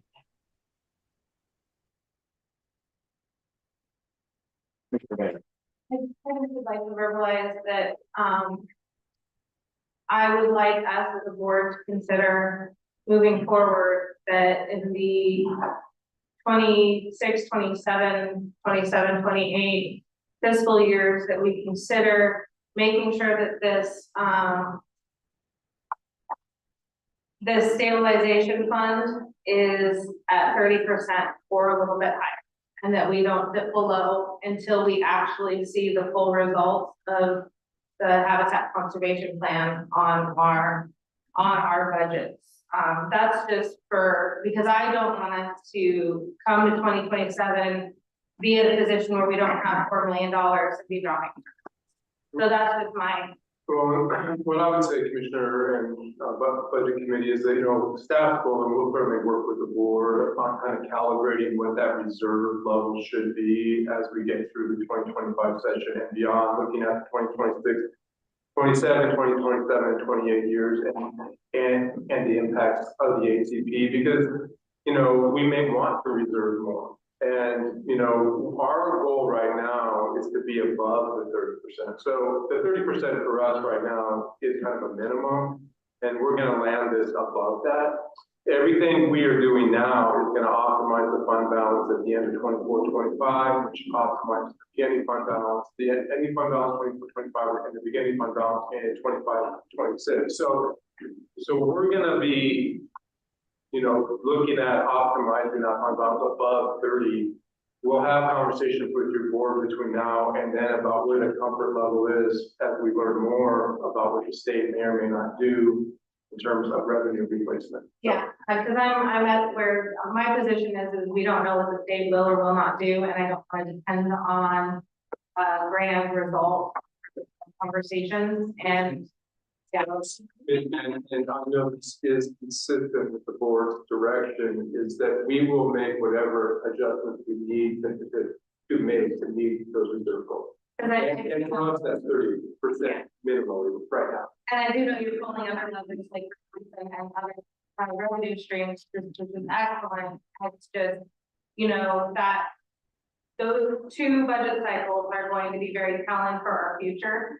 And so we have that runway that you keep talking about. We have maybe 5 years, that we've developed ourselves without the state's help. That I would really think, we're all going to be advocating for more state help. in this situation. Well, and again, to reiterate, we're not just looking at revenues. We do recognize expenditures need to decrease. And so that's why, again, to the county manager's point, there's a lot of different levers. And so what those expenditure reductions look like through attrition, through, reorganization. So we are looking at expenditures as well, but we want to be mindful of the staff that we have and make sure that we are, Well, and just a point of clarification, the Habitat Conservation Plan actually hasn't been approved federally. So just because the forestry passed it forward, doesn't mean that the federal services has approved it. And so federal services has the opportunity to kick it right back. And so we are at a point right now as a community of really not knowing what our future is. And there's a lot of conversation where folks don't understand that there is no transparency in what is actually happening at the state level. And so it could go either way for us. And I appreciate us waiting until we have a full definition, and that'll probably be at least a year. So the old Chinese curse, may you live in interesting times, at least we're here together. He said, well, I really appreciate, if I could just say, the concerns raised by the members of the budget committee, because it's a community conversation and we're your elected leaders and, your appointed staff, and you're committed to, everybody works together. Everybody comes to the table, raises their concerns, voices their opinions, their points of view, their positions, and then we know that it is something that we think will work for the community. And I just feel grateful and blessed to have the participation of everybody. I think my main concern here is that I have never understood why the commissioners did this back in 21 fiscal year in the surplus, as Monica just stated, where they were at 50% they set this money aside and then strategically spent down to have it there, other than to go to the legislature to be able to say, okay, look, we have less money because this is over here already set aside by the board. The other concern I have, and I guess I'd like the commissioners to answer, why did you do that and then spend it down? Because it doesn't make a lot of fiscal sense. The other thing is I'm looking at some of these revenue numbers, such as property tax, tourism, and they're not meeting them. And so do we have inflated revenues that are inflating appropriations? Because for this year, and we're not in the general fund, but they've had to pull this back to 88%, more than the 90%, because they didn't meet the revenue numbers. So are the revenue numbers inflated, which is my concern, which means we have more of a problem than actually is probably realized. So I'll speak to the property tax piece. We were bringing back onto the roll the largest property taxpayer in the county. And that was my calculation error in regards to the anticipated amount that would be coming onto the roll.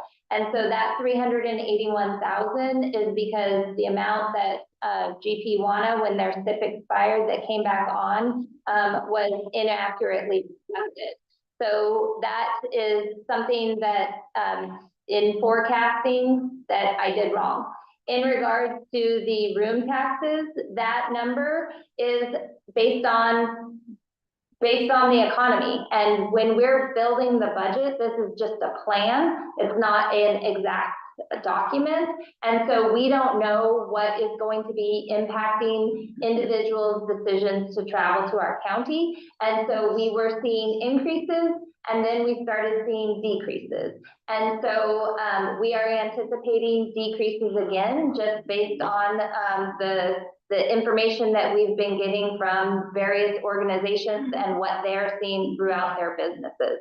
So our estimates are just that, they're best estimates. We do try to budget as conservatively as possible. And by that, I mean low on the revenue side and high on the expense side. But we are also trying to be as accurate as possible, because we don't want you guys asking us, why is this going down 500% and this going up 1,000%? But the budget document is a plan. And we have to try and best read what the economy is doing at the time as we're building this plan.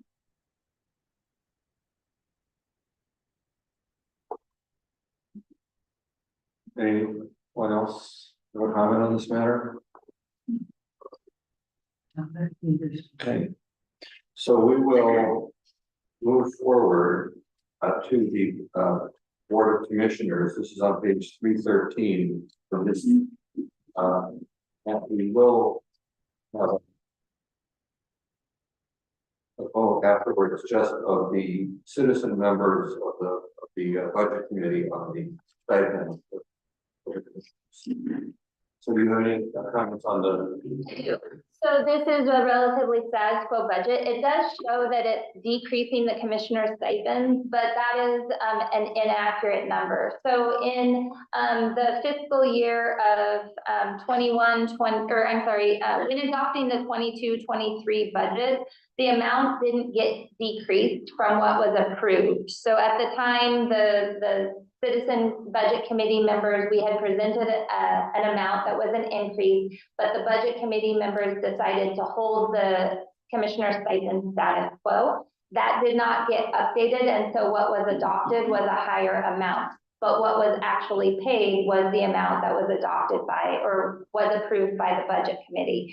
And so that $105,100 was building off of the prior year, which was inaccurate.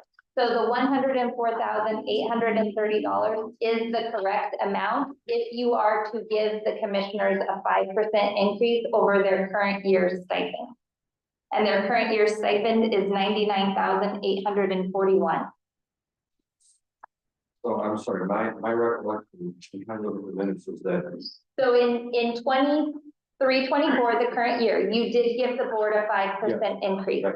Yes, and so however, what happened was in the 22-23 budget, the amount that, when I was building the 23-24 budget, I looked at what was proposed, not what was adopted. And so that's why the $105,100 got put in there. And so this is us correcting that error of building off of what did not get approved. And so that $104,830 is a 5% increase over their current stipend amount of $99,841. That is what the county is proposing. Yes, that's what we built based off of what you all did last year. And what happened last year was that the county, the citizen commission members did not want to take the recommendation of the county, because we did not want to give the elected commissioners a larger percentage raise than county managers get. We wanted the same. Last year, it was different than what county staff was given. Last year, county staff was given 4.5%. We didn't want to get, I can't remember precisely, but we didn't want to have it significantly higher. I think we ended up compromise. If we originally proposed 6, some people said, no, let's make it the same as county management. We kind of compromised at 5. That's my recommendation. So I guess I have the same questions for this year. What is the county management increase? So typically so what is in the budget for staff currently is a 3.5% COLA. And that is based on, at the time, what the May to May CPI West index was. Right now, that's running at 3.7. We have bargaining contracts that determine what that rate will be, and that rate can go as high as 4.5%. We won't know what the actual amount will be until a couple weeks into June, because it's the May to May CPI West that we use for those bargaining contracts. So whatever the bargaining units get is typically what is recommended to the board for unrepresented and management staff. So whatever we receive will not exceed 4.5%. I think it's been the increases in the CPI have been a lot of noise on those numbers, but kind of 3.7 is what it was the last time we checked. And I think that's, it's unlikely for there to be significant change in the next month. I don't. No, I completely, I think the commissioners do a great job. I just think that in my own sense is that stipendiary increase in line with senior manager of the county. I feel we want to hear their meeting on it. So, Gretchen, Danelle, Claire, this is our decision. Yeah, I mean, I'm inclined to agree with trying to keep it equal.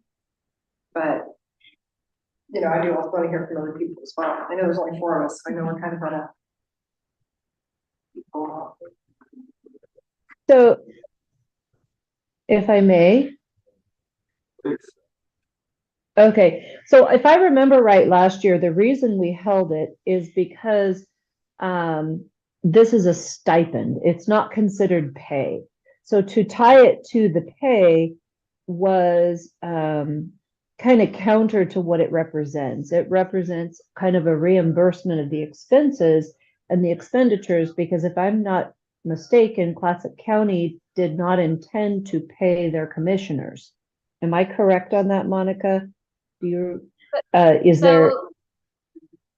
So per the charter, they are a volunteer board. We reimbursed for travel outside of the county, so meals and mileage outside of the county. But this is intended to reimburse them for their travel and their time spent inside the county as well as spent outside the county at meetings.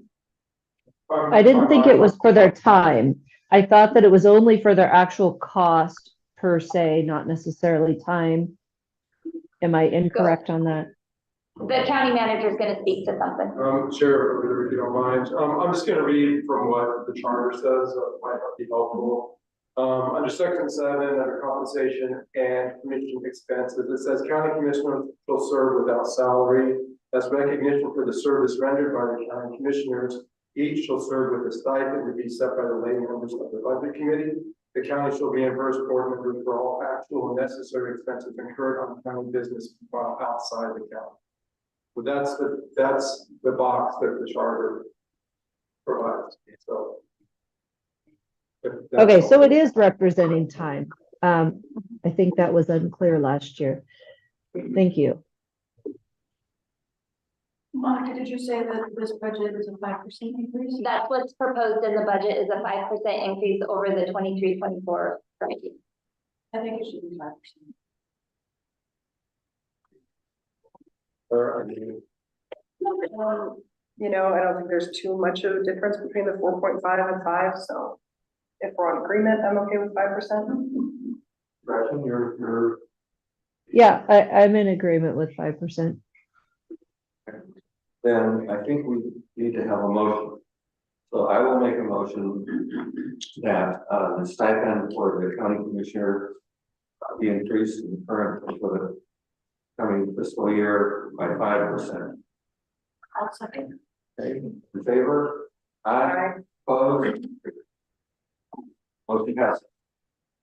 Okay. So we are going to. We still have a few minutes to get through some of it. I think we are not going to get through everything today.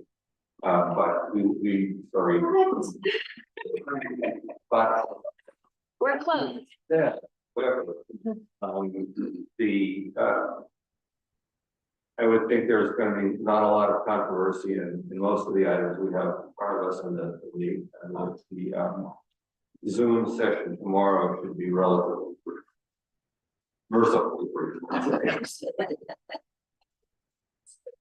So the next item is property management. This is on page 323.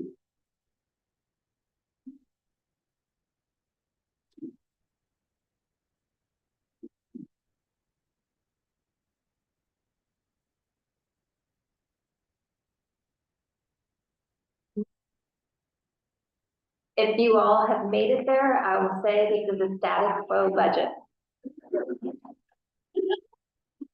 My only question is, we have this $19,000 HOA fee to this property. I don't know why can't we just sell these and give it? Tried, we tried for $1. Yes, we have tried, and we even tried a legislation to get something changed, so that way when the county takes deed to these types of properties through the foreclosure process, that we don't have to pay the HOAs. This was a couple sessions ago, there was a lot of things going on, so it didn't go anywhere. We do regularly try to offer up these properties, and the last time we tried to offer them up, they were for $1 a piece. Unfortunately, this is out at Fishhawk Lake. There were significant environmental things that happened. They were assessed fines, and the way that they are paying for those fines, as well as capital improvements to the lake and the dam and the fish passage, is through increasing the HOA. And so this property is very difficult to develop. And when you have large HOA fees, it becomes even less desirable. Well, we Yeah, and if you want to do a 2-for-1, because it's 2 lots, and so, yeah, so it's 2 lots, actually, we did just have 1, it's now 2, so we could do a 2-for-1, but yeah. Happy Meal. Yeah. 2 lots for $1. Love the Fishhawk Lake. Yeah. Where? Fishhawk Lake. It's up almost to the Columbia County border. It's like Shangri-La.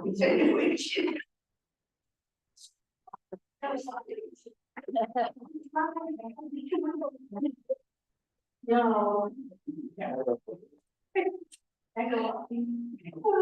Any other questions on property? No. All right, next item, county manager, this is page 337. This also is a status quo budget. It appears as though there is an additional, and I talked about this some during the budget message.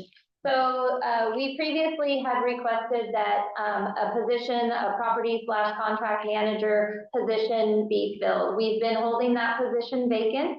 And next year we are proposing, instead of it being a full FTE, we're only proposing a half FTE to focus specifically on the property management side of things. So there's a decrease there. And then we also have a staff person who is reducing their work week to 4 days a week. And so there is a decrease in FTE there as well. There is a position that the board approved in the current year that was not budgeted, and that is for the housing manager. And so that position will carry into next year. So there is a shifting of FTE, but overall, that additional housing manager position is paid for through 2 funding streams. ARPA, because this position is helping to identify ways that we can increase housing in our county. And then it's also funded through the emergency order 23-02 homelessness funding, because we are receiving funds from the state to provide shelters in our community, and this person is helping to manage that. So we do receive $200,000 in revenue to offset the cost of that position. I just wanted to, for a little elaboration, you say contractual services that reach 60,000 related to a contract for federal legislative consultant. Yes. And you consider these services critical. Yes. We went out and we had a state lobbyist, and this year, 23-24, we went out and got the federal lobbyist as well. And it was a test to see if it was going to be worth it. We received our first federal grant in the amount of $480,000. And we have a couple other grants that are moving forward that could bring in significant dollars as well to help with the 911 infrastructure, as well as the Westport Road, and then some other asks that we have as well. But yes, we already feel that this has been well worth our $60,000 contract. Yeah. Certainly is. Commissioner Webb. Yeah, I just got back from sleep and was very impressed with the work of our staff consultants. What do we call them? They can't be lobbyists, not lobbyists. Our home skills. Yeah. And, was extremely impressed. Really, and commission, commission, other commissions here. I didn't mean other, you're here too, I know. We'll put baby in a corner. Commissioner.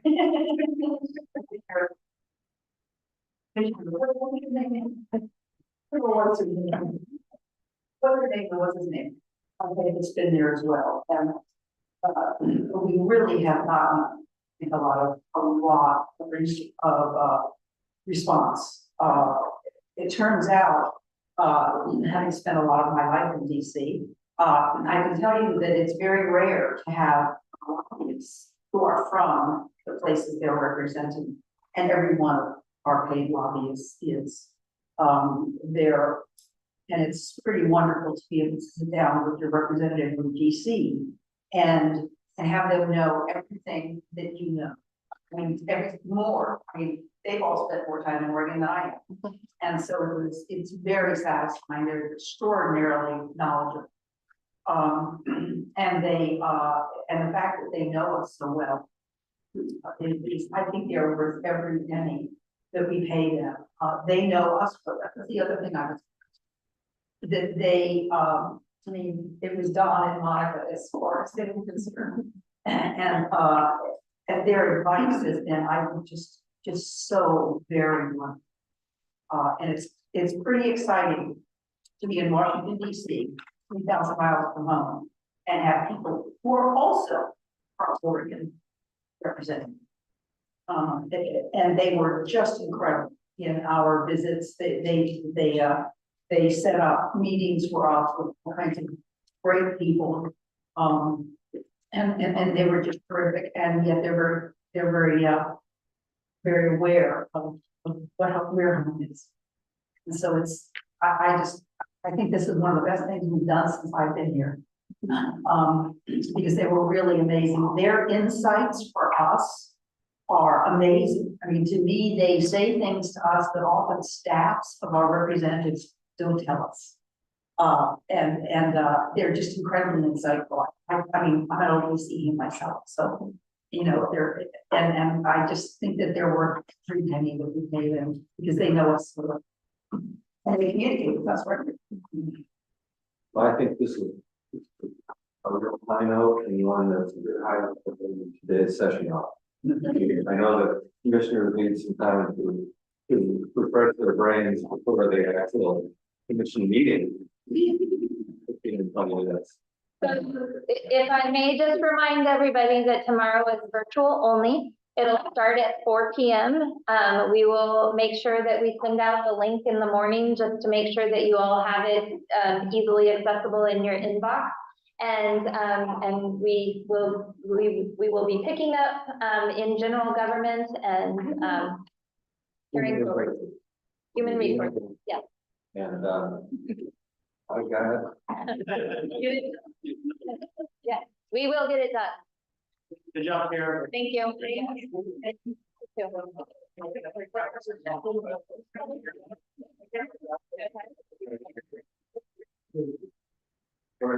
Yeah.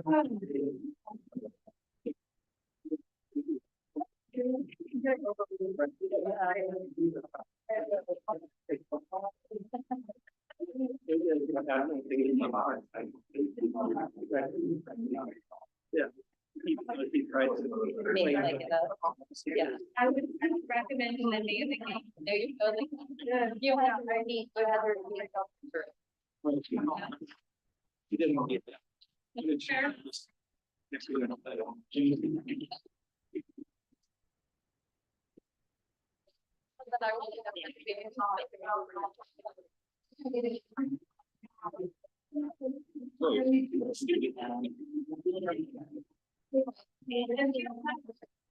Well, I don't know.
the handle on?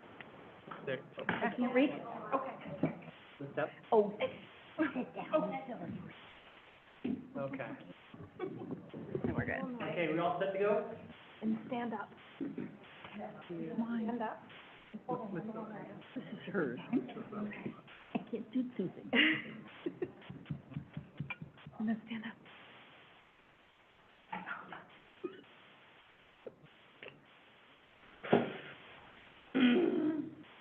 I think there should be. Good? Okay.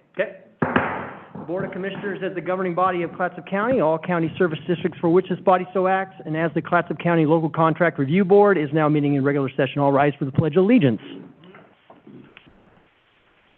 I pledge allegiance to the flag of the United States of America and to the republic for which it stands, one nation, under God, indivisible, with liberty and justice for all. All right, I want to welcome everybody here this evening. We've got a good crowd tonight. We'll go ahead and start with the roll call for the board. Chair Quayla, Here. Vice Chair Banks, Here. Commissioner Toyuka, Commissioner Toyoka is excused. Commissioner Webb. Here. Commissioner Thompson. I'm here. Thank you, Clerk of the Board. We had an opportunity to review the agenda before the meeting. Do we have any questions or comments? Are we ready for an approval? I move to approve. Second. Moved and seconded to approve the agenda as presented. All those in favor signify with an aye. Aye. Aye. All those opposed? Okay, motion carries. First item is a proclamation, Emergency Medical Services Week on page 3. And Sean Baird, CEO, Medics Ambulance Service, and Mike Sahlberg, Training Supervisor for Medics, are both here. And I will go ahead and turn it over to the both of you. Thanks for being here. Thank you, Chair and members of the Commission. As you said, my name's Sean Baird. I'm the CEO of Medics Ambulance, and I'm very pleased to be able to be here and have you recognize the outstanding work that our folks do every day as it's Emergency Medical Services Week. It's a national event that happens about this time every year. This is the 50th year of EMS Week, and Medics Ambulance has been part of that for 49 of those 50 years. Wow. So we're really proud of our history here in Clatsop County and the longstanding tradition that we've had serving the people who live here. It includes not, of course, just Medics Ambulance folks, but volunteers, career folks in the first responder community, police, fire, people in the hospital, emergency department, nurses and doctors, as well as dispatchers in the 911 system. So it really is a big web of folks that make this all work. And I'm a supervisor at Medics, and I know that our staff is very dedicated to the community. I know that I've been here for almost 20 years now, serving in this community, enjoying every minute of it. It's very stressful out there, but we're there and dedicated and really enjoy working in this area. Yeah. Well, thank you very much, Sean and Mike, and I don't think you can understate what a valuable service Medics is in the community. So thank you very much for what you do, and thanks for being here this evening. Any comments or questions? Commissioner Thompson? I just want to express my personal appreciation. We trust you with our lives, and you've earned our trust every single day. Thank you. Thank you. Thank you, Commissioner Thompson. Are we ready for a motion? I move to approve the resolution and order proclaiming May 19th, 2024 through May 25th, 2024 as Emergency Medical Services Week and authorize the chair to read and then sign the proclamation. Second. Moved and seconded to approve the resolution and order proclaiming May 19th, 2024 through May 25th, 2024 as Emergency Medical Services Week and authorize the chair to read, then sign the proclamation. All those in favor signify with an aye. Aye. Aye. All those opposed? Okay, motion carries. In the matter of proclaiming May 19th, 2024 through May 25th, 2024 to be Emergency Medical Services Week. And whereas emergency medical services are a vital public service, and whereas the members of emergency medical service teams are ready to provide life-saving care to those in need 24 hours a day, 7 days a week. And whereas access to quality emergency care dramatically improves the survival and recovery rate of those who experience sudden illness or injury. And whereas the emergency medical services system consists of emergency physicians, emergency nurses, emergency medical technicians, paramedics, firefighters, educators, administrators, and others. And whereas the members of the emergency medical services teams, whether career or volunteer, engage in thousands of hours of specialized training and continuing education to enhance their life-saving skills. Now, therefore, be it hereby resolved that Clatsop County Board of Commissioners does hereby proclaim May 19th, 2024 through May 25th, 2024 as Emergency Medical Services Week in Clatsop County and invites all community members to observe this year's theme, honoring our past, forging our future, and recognize the work of individuals who built this EMS system as well as those leading it today and into the future. Dated this 22nd day of May, 2024, Clatsop County Board of Commissioners. Yay. Yes.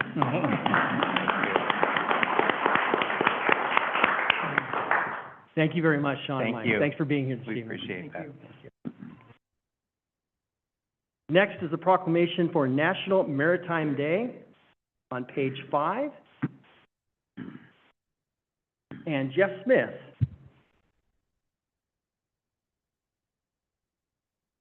Welcome, Jeff. Jeff is curator for the Columbia River Maritime Museum.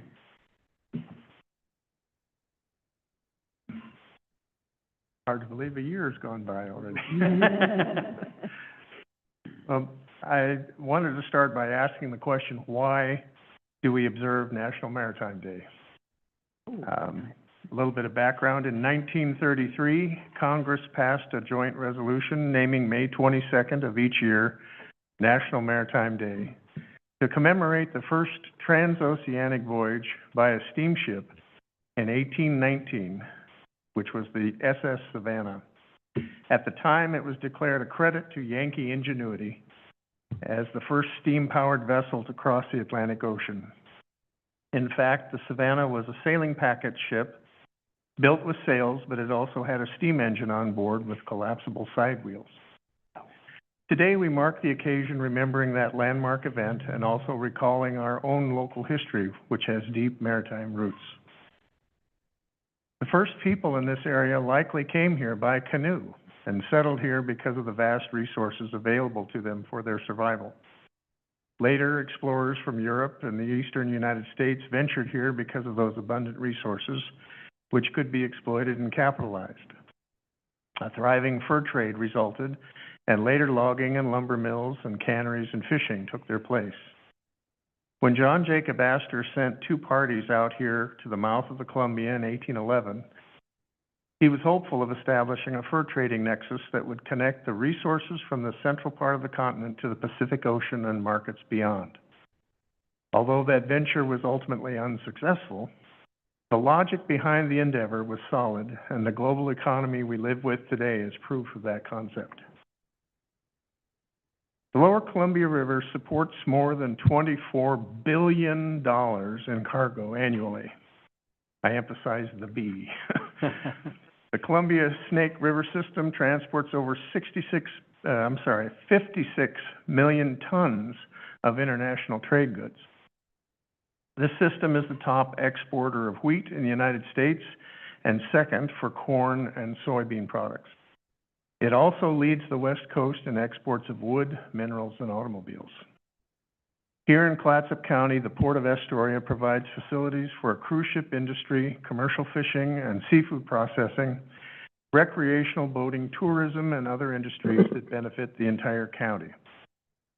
Clatsop County is also host to a large and diverse number of bases of operation for the United States Coast Guard, including search and rescue, life-saving stations, aids to navigation, and facilities for advanced training opportunities. We have just witnessed the arrival of the first fast response cutter, the David Duran, continuing the important mission faithfully carried out by the crews of the beloved cutters Alert and Steadfast, now no longer stationed here. All these maritime activities require support infrastructure, supplies and provisions, repair yards, maintenance personnel, skilled operators and handlers, a growing and thriving network of industries bringing good-paying jobs to the county. To meet that need, training programs like the Department of Labor's Tongue Point Job Corps Seamanship Program and the Clatsop Community College's Maritime Science Program are helping provide professional education and training for the future.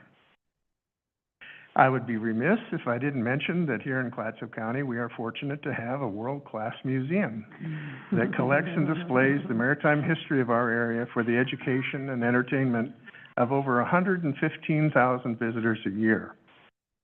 Columbia River Maritime Museum, for one. We are indeed a maritime community, blessed with unique access to not only the mighty Columbia River, but also the vast Pacific Ocean. It is fitting that we observe National Maritime Day here in Clatsop County. Yeah. Thank you very much, Tim. Yeah, we are very proud to have the Columbia River Maritime Museum here and proud of our history and heritage. Any other comments? Are we ready for a motion? I move to approve resolution and order proclaiming May 22nd, 2024 as National Maritime Day and authorize the chair to read and then sign the proclamation. A second. Moved and seconded to approve the resolution and order proclaiming May 22nd, 2024 as National Maritime Day and authorize the chair to read, then sign the proclamation. All those in favor signify with an aye. Aye. All those opposed?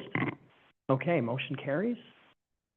In the matter of proclaiming May 22nd, 2024 to be National Maritime Day, whereas Clatsop County borders the Pacific Ocean to the west and Columbia River to the north, and whereas Clatsop County's maritime history and heritage are an integral part of our identity, and whereas these waters and shores were home to indigenous people with a rich maritime culture and traditions long before the first Europeans arrived, and whereas the Columbia River Bar is the gateway to a maritime transportation system which carries over 56 million tons of international trade with a cargo value of at least 23 billion. I think you said 24 billion. I'll go with your number. That's right. And whereas the Port of Astoria is a critical economic driver serving the cruise ship, commercial fishing, and seafood processing, recreational boating, tourism, and other industries of benefit to the entire county. And whereas the United States Coast Guard home ports the cutters Alert, Steadfast, actually used to, and Elm, aids to Navigation Team Astoria and Sector Columbia River in our county.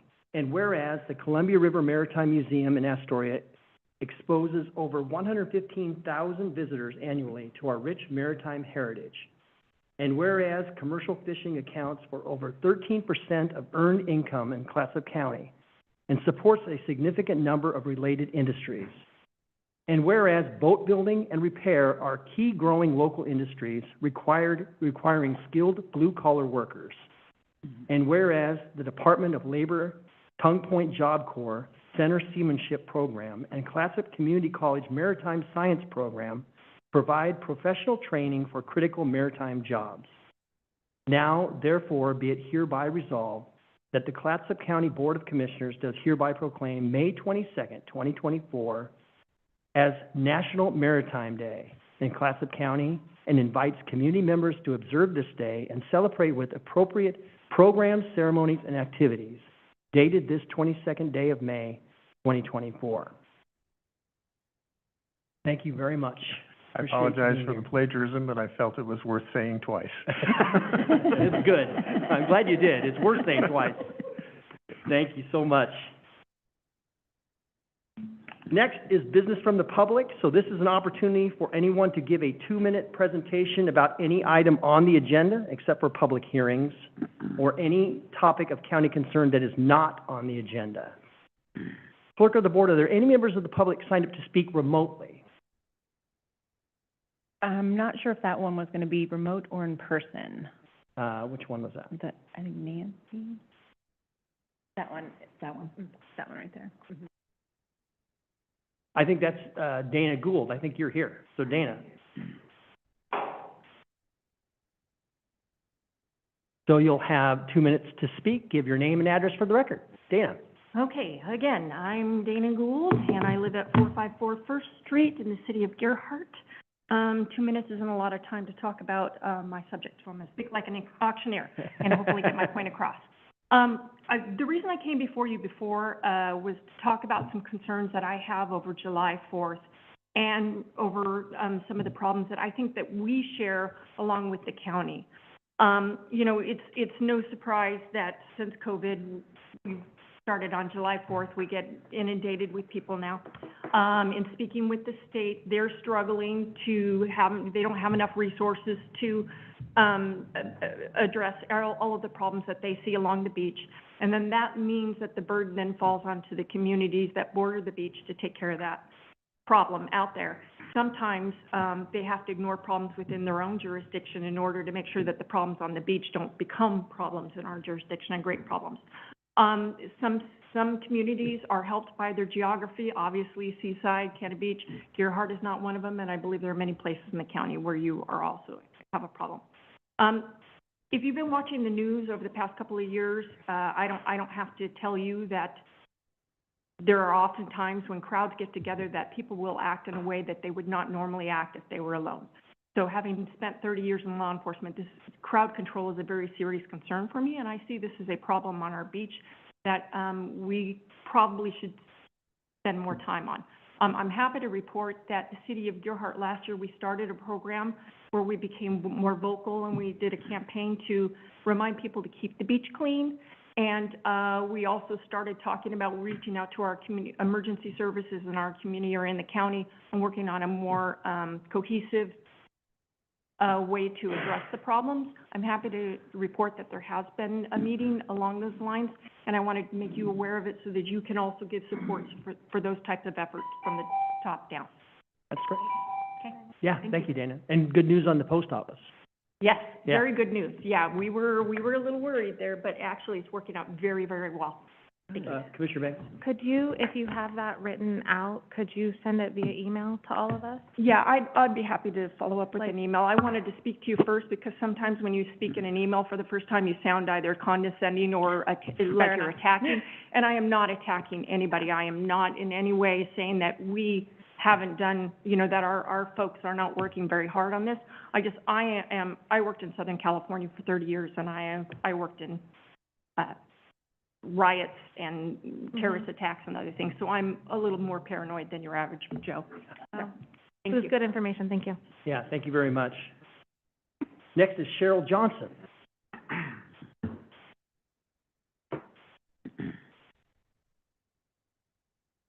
Yes, good to see you. And you'll have your name and address for the record in 2 minutes.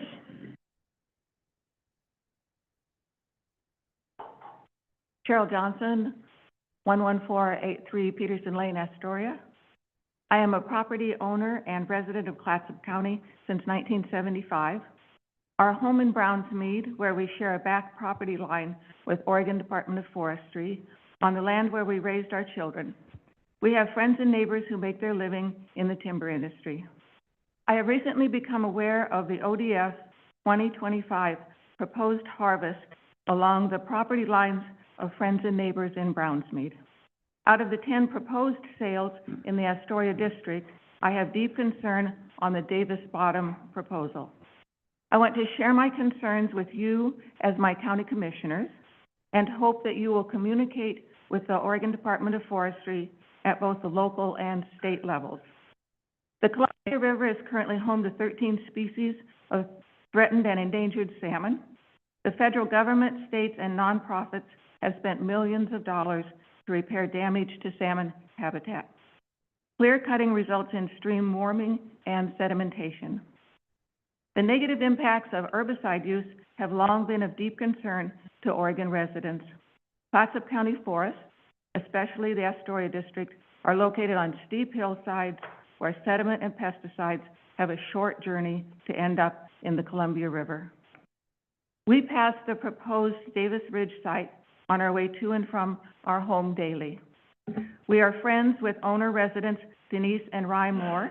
We have recently walked their land on Sylvandale Lane and explored the proposed cut lines. We are also friends with neighbor Carol Newman, who owns a rental home on Sylvandale Lane. The clear-cut boundaries for Davis Ridge are shockingly close to family homes, Nat Creek, and many sloughs and wetlands in Brownsmead leading to the Columbia River. Thank you for this opportunity to comment. Again, I request that you communicate with ODF at both the local and state levels on behalf of rural residents. Thank you. Thank you, Cheryl. Are there more under the same topic? Well, next is M.R. Eng.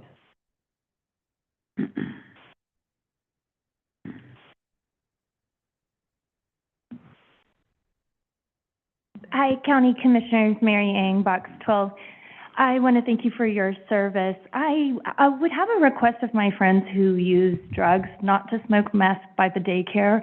This has really been bothering me, the meth scene over by the Peace Lutheran.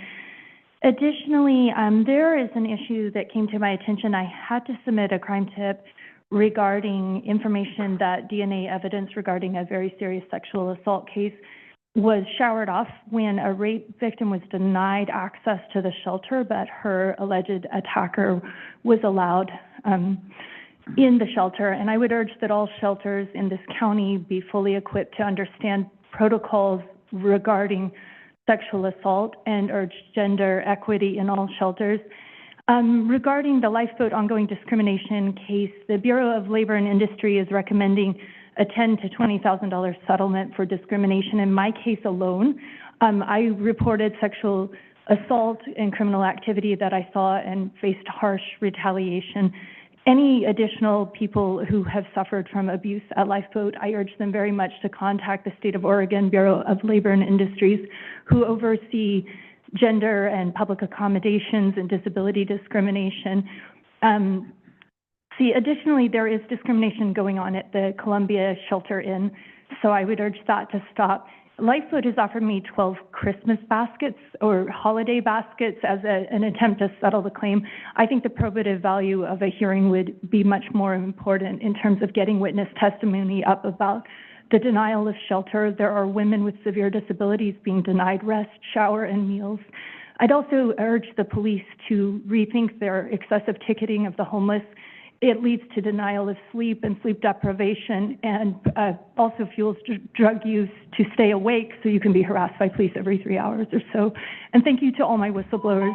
Thank you. Good night. Thank you, MR.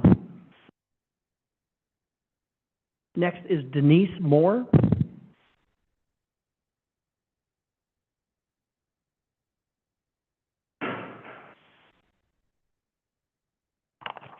My name is Denise Moore. I live at 43540 Sylvandale Lane in Astoria.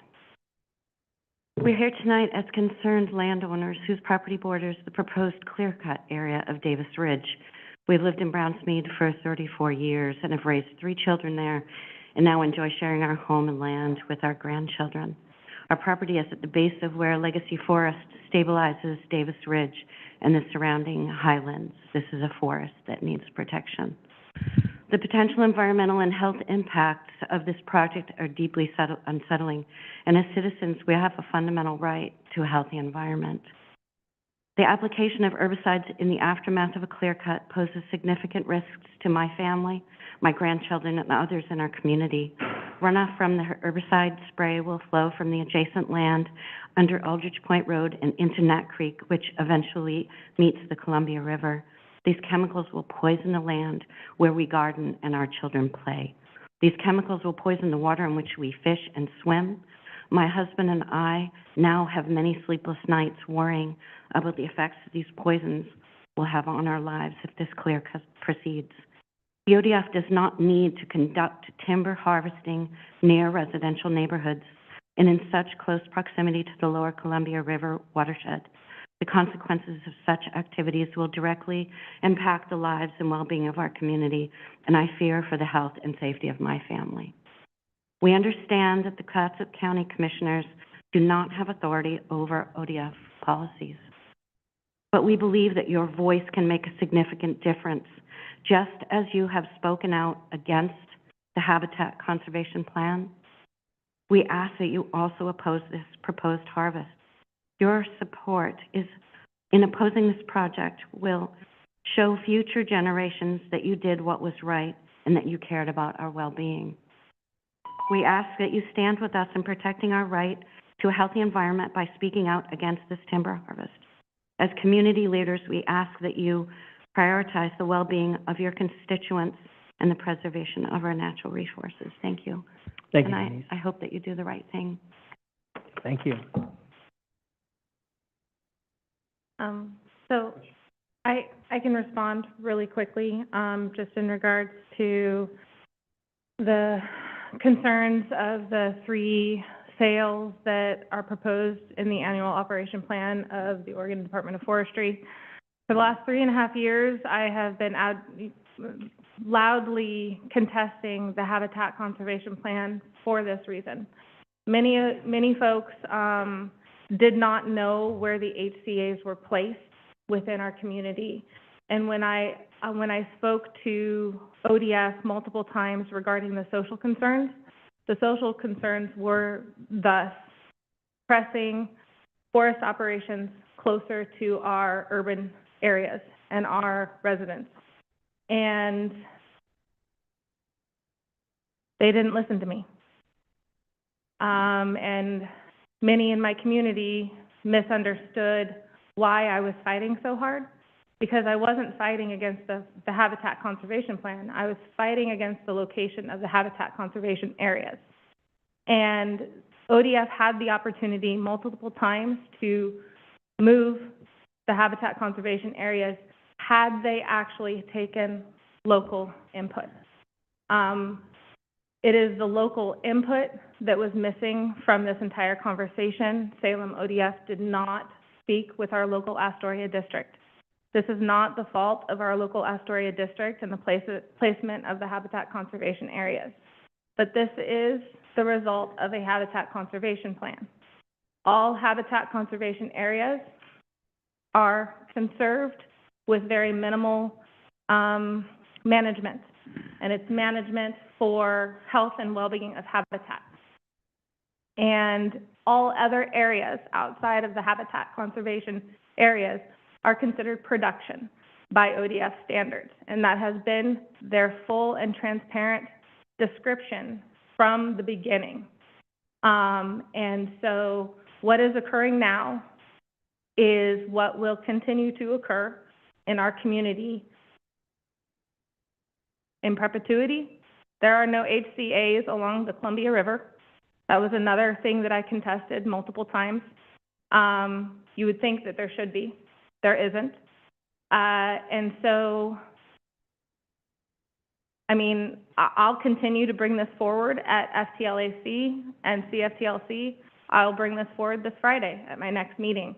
My concerns regarding the placement, because they have alluded multiple times that there is flexibility within movement of the HCAs. And I'll ask for flexibility in movement of the HCAs again. But this definitely fully describes the social concerns that I was speaking to for the last 3.5 years. So I'm sorry. Thank you, Commissioner Banks. We have more public comment here. Anna Kaufman.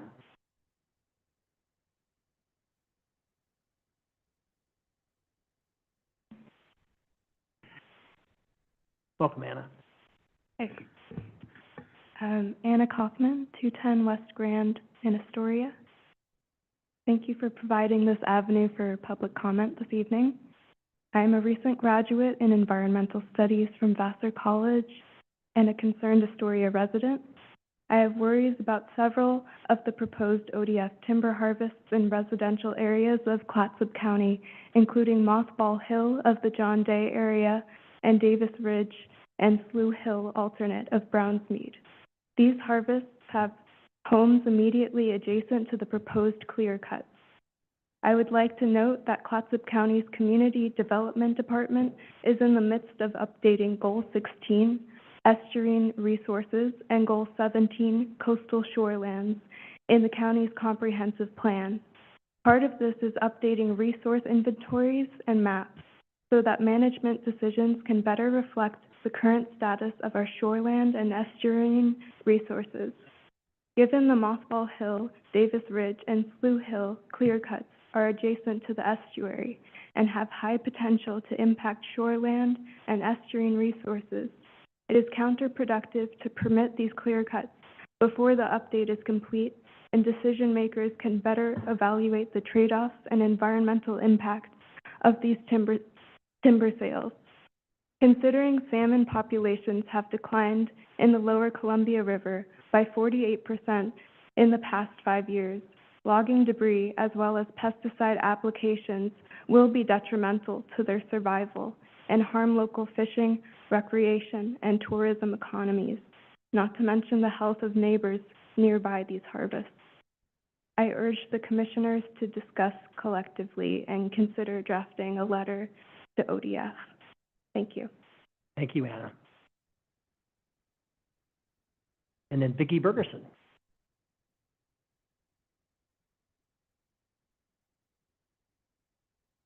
Hey, Vicki.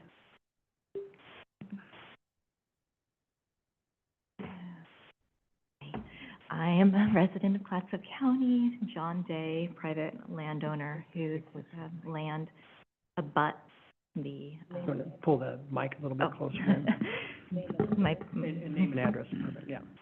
My property abuts the proposed clear cut and aerial spray border of Mothball Hill and John Day that was just talked about. My family and I have lived there for 12 years, and we felt so safe purchasing that piece of property that was abutting a legacy forest. I did never imagine that I'd be faced with being poisoned. And the clear cut is honestly, we're very concerned about that as well, the biodiversity and everything in that area, with an average tree age of 80 years, and there's immense biodiversity there, is one concern. However, I think that at this point, what we would really like to try to change is policy regarding the aerial spraying of clear-cut areas as far as a practice.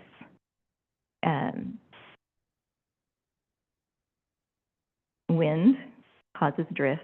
That's chemical trespass into my property. I have an organic garden. It's not going to be an organic garden anymore.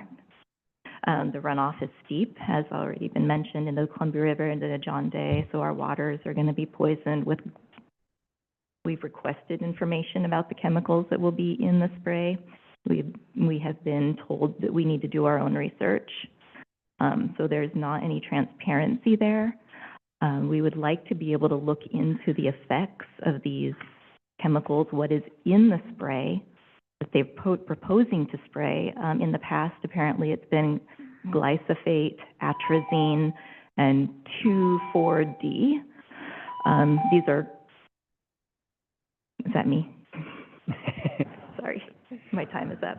And then maybe just your address for the record. Oh, my address, 38883 Highway 30. Thank you, Vicki. Can I give some suggestions according to process for you guys moving forward? Yeah. So the AOP comment period has closed. The annual, operations plan comment period for ODF has closed. Next step is them deciding whether or not they're going to move forward with said plan. Then after that, they begin laying out a sale plan. In that process, they do contact adjacent landowners. And they will discuss primarily only with adjacent landowners. They will not discuss with third parties any concerns. And I do know from past history that if there is an adjacent landowner, such as a resident, they do not aerial spray. They backpack spray very conservatively. They will make those conversations with you as the adjacent landowner. They won't have those conversations with the general public. Okay, so I would encourage you to reach out to your local district office. Our Astoria District Forester is Dan Goody. When and if they get to a sale plan process, they will sit down with you and have these conversations. And I have been assured via email of that process. Okay? That's encouraging. Thank you. So keep faith. Just because it's in an AOP Doesn't mean it's written in stone. A sale plan has not been written. They haven't written how or if they're going to spray. They haven't written anything down on paper. There's no contract. And then the other thing is in regards to all of the flagging that you guys are seeing, that isn't a clear-cut flagging. That is your property line.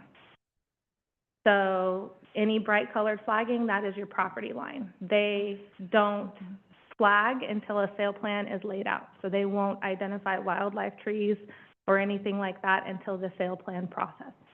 So that's just for, and I was also encouraged that, let me pull up the email that was sent to me.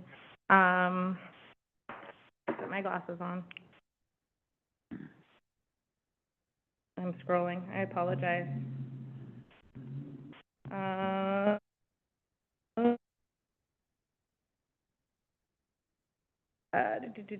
apologize. It's long. So the Astoria District will be working with the adjacent homeowners to minimize impacts and where feasible, adjust the harvest operations, primarily leaving wind-firm trees in strategically located places to minimize visual impacts and agreeing to ground-based spray operations if any is needed.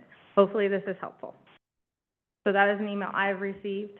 And so when or if you get to the sale plan process, they will sit down with the landowners and discuss any cares, concerns, or thoughts moving forward.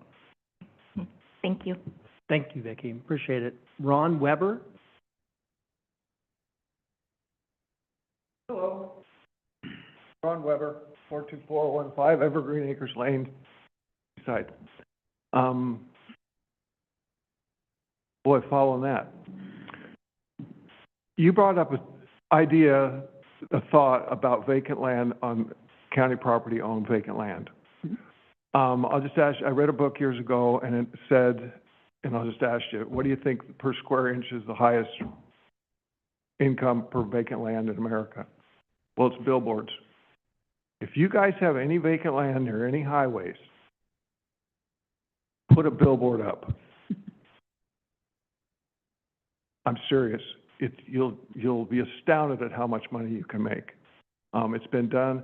My in-laws from central Kansas had a lot of land along the highways, I-70 through through Kansas.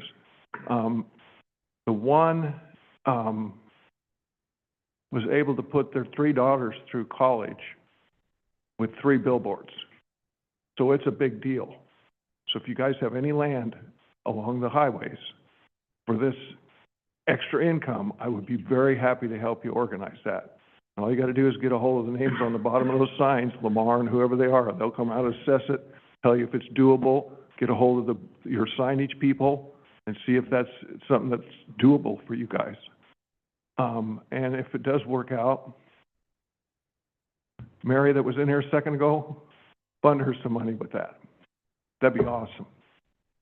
Somehow. That's all. Thanks, Ron. Commissioner Webb, you had something you want to say? Yeah, I do. Oregon has the strictest billboard law of any other state in the country. I happen to write my master's thesis on the subject. And it is very, very difficult to put any various size billboards on the major roads in Clatsop County are all 3 of them are state highways. And it's extremely difficult. They have to be, within, it's a site thing. And so it's extraordinarily difficult to put a billboard up, especially as big as most, the standard size. It is almost impossible in Oregon to put up those. They have to be set back very far from the road, and we don't have much set back space on any of our 3 roads. I'd be worth trying it. Yeah. Thank you, Ron. Carol Newman?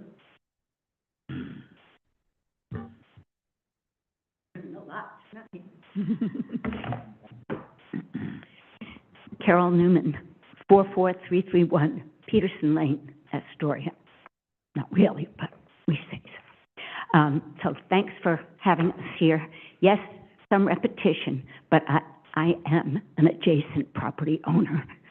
New term, a 50-year resident, home and property owner in Brownsmead since 1974, happily so. I'm deeply concerned with the proposed timber harvest, especially Davis Ridge. In addition to my own home on Peterson Lane, I have owned and paid taxes on 8.8 acres on Sylvandale Lane in Brownsmead since 1976. The house has been steadily occupied, and it adjoins Unit 2 of the proposal, and Unit 1 is a mile away. The forested land behind the house is extremely steep. The ridge above is narrow, continuing the natural mixed legacy forest that prevents land erosion, sequesters carbon, protects the earth, animal habitat, water. Disturbing this ridge will greatly increase the risk of landslides. You're likely aware, especially Courtney, of the 3-time slide on Aldrich Point Road after a clear cut, and that was finally solved by covering the railroad tracks permanently. Yikes. As well as the danger of home destruction, I'm concerned with the plan to spray pesticides. I heard what you said, thank you. Not good enough for me, but I appreciate it. The toxins are well documented, drift, cause health hazards to humans, fish, and other wildlife. Proposed action would likely cause runoff into very close by of sediment and pesticides. So mainly, I'm going to urge you to discuss amongst yourselves and represent my views and our views on Davis Ridge and draft a letter of concern to the ODF and the forestry. Thank you. Thank you, Carol. We have two others that have signed up for public comment. And I believe one is on the LC Fire Board topic. Is that correct? Michael Carter? Okay. I think we can do that now. Michael? Yep. That is an agenda item, but we can take comment on agenda items. All right, very good. Thank you, Commissioners. Thank you for your time tonight. My name is Michael Carter. I live at 80673 Olds Road, which is Seaside zip code, but it's actually an LC. My wife and I have lived there with our daughter for a little over 24 years. And I have a background in public safety since 1991. I've worked directly with law enforcement, with fire departments. I have 11 years on the local department. I was a police officer in Arizona, and I'm currently a sworn chaplain with the Clatsop County Sheriff's Office. The subject that I'd like to bring up just briefly, I understand you're selecting somebody to fill the board position since the recall election took place to make one member a quorum for the board. And I would like to urge you that whoever you select, whoever you've got in consideration, represent the yes vote side of the House.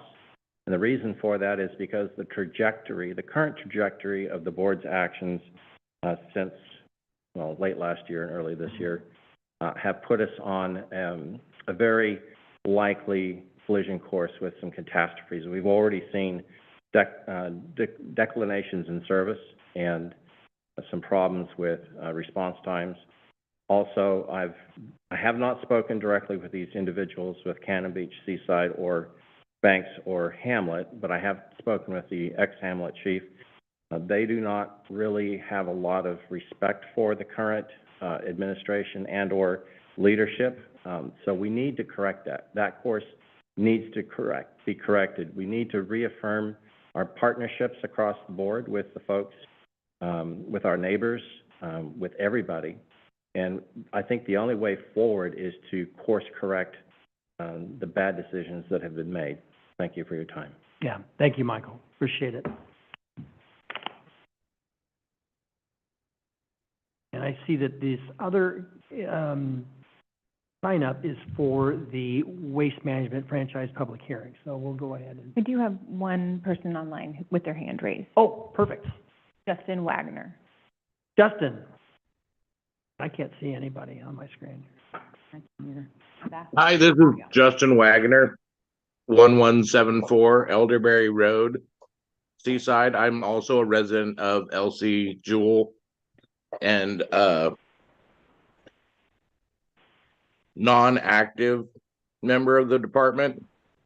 Since the removal of our chief, I have not been serving.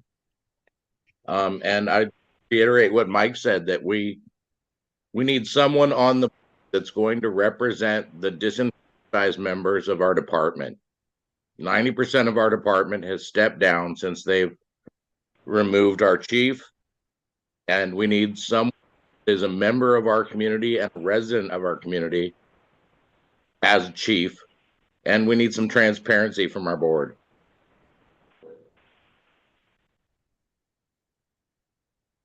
Thank you very much. Appreciate the public. Sorry, go ahead. No, that was it. Thank you. Thank you, Justin. And then I see a note that says Dan Hess. Is he someone that's, oh, that's your note. Yeah. Okay.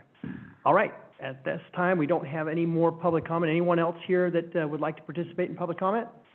Okay, we'll go ahead and move on from the public comment to the consent calendar. Has everybody had an opportunity to review the consent calendar?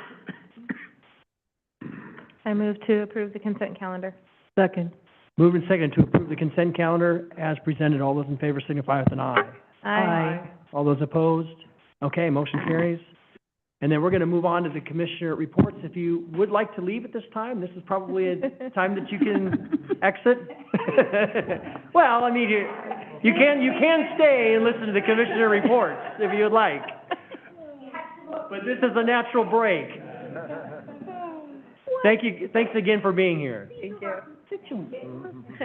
He's letting them out nicely. He's not holding them hostage.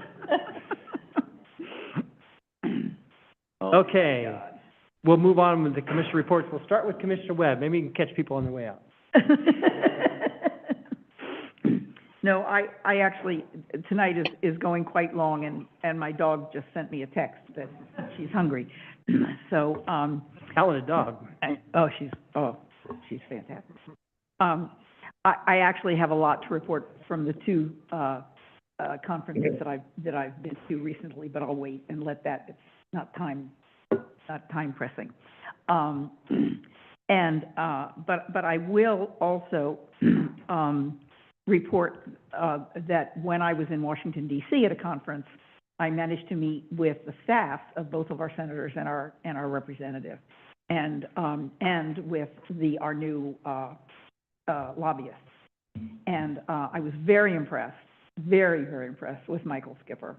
And it's wonderful to go after you're paying somebody to represent you, to walk into an office and have people look up and say, "Oh, hi, Michael, how are you?" So nobody recognized me, however. And so it was a great meeting.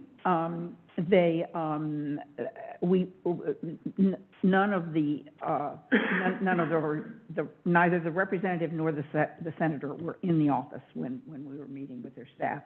But I was very, very pleased to see the faces of some of the staff people I've talked to on the phone, and how young and energetic and smart, and our representatives have really, really, really terrific staff people. I got an early a report on the funding of the planning, the transportation planning effort that I assume Commissioner Thompson was originally put forward through ACT. Commissioner Webb, let's just get this meeting wrapped up. Okay, I'm sorry. Well, so we can chat about great meetings. We all know that we have fantastic representatives, and I'll bring you. So we'll talk.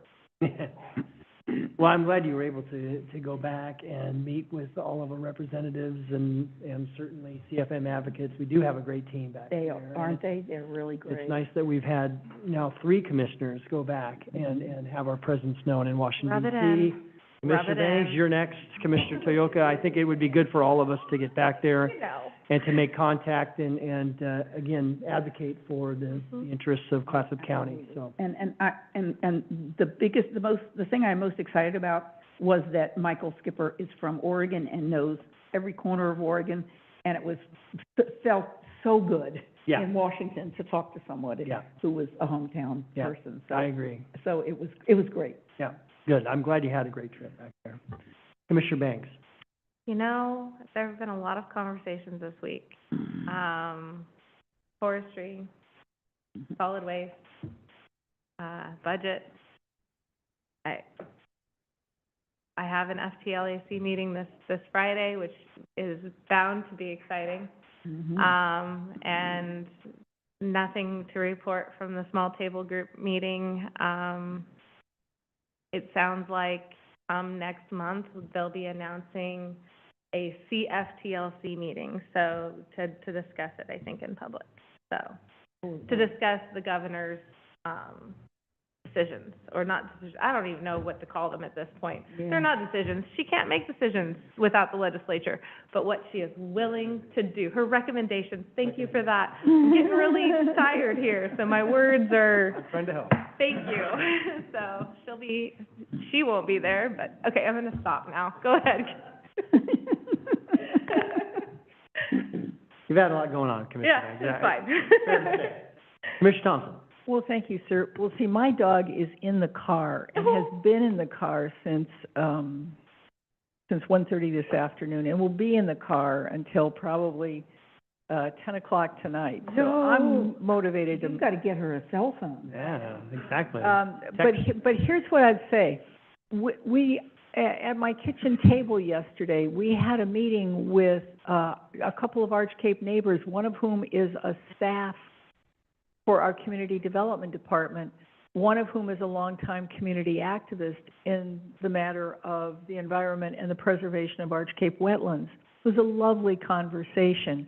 I added my piece, which is using a page from Terry's book, but Terry scooted out the door. He talks about the way that the water lands on the road and the impacts it makes on the roads in our neighborhood, because we don't have a catchment system. We have septic systems. So that's our wastewater collection system, is our septic systems. Our fresh water is springs and that sort of thing. And when that storm water comes, it wreaks havoc. Part of our natural infrastructure is those wetlands. And so having those wetlands there isn't just because it's pretty and environmentalists love it.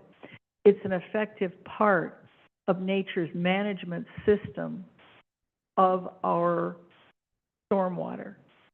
So it's a return on investment.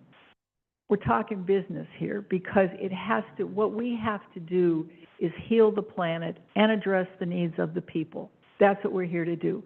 No matter who we're listening to or what the topic is, that's what we're talking about.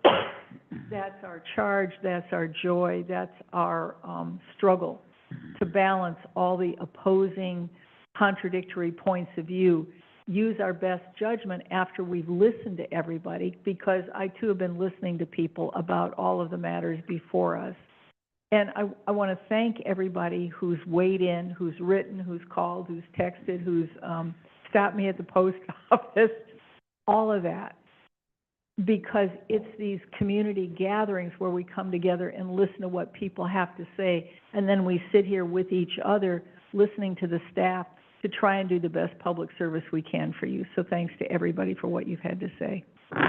Yep, I agree, Commissioner Thompson. Good public comment this evening, and also good discussion from the board as well.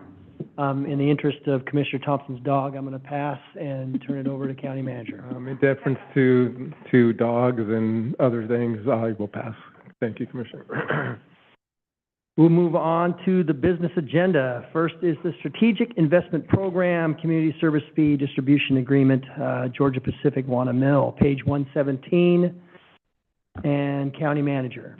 Chuck Whaler, members of the board. So this is the last step of the SIP process. The SIP was approved by your board, the Port of Astoria, and was approved by the Oregon Business Development Commission. So the last step is just for the county to work with the other taxing jurisdictions, representing 75% of the tax rate, to come up with the distribution methodology for the community service fee.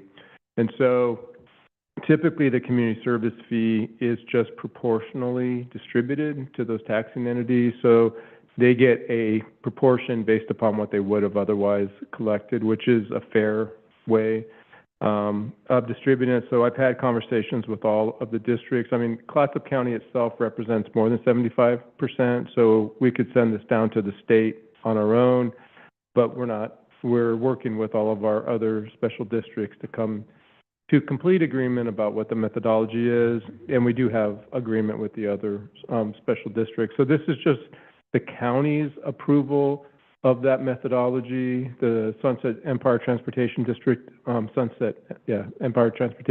has already approved it.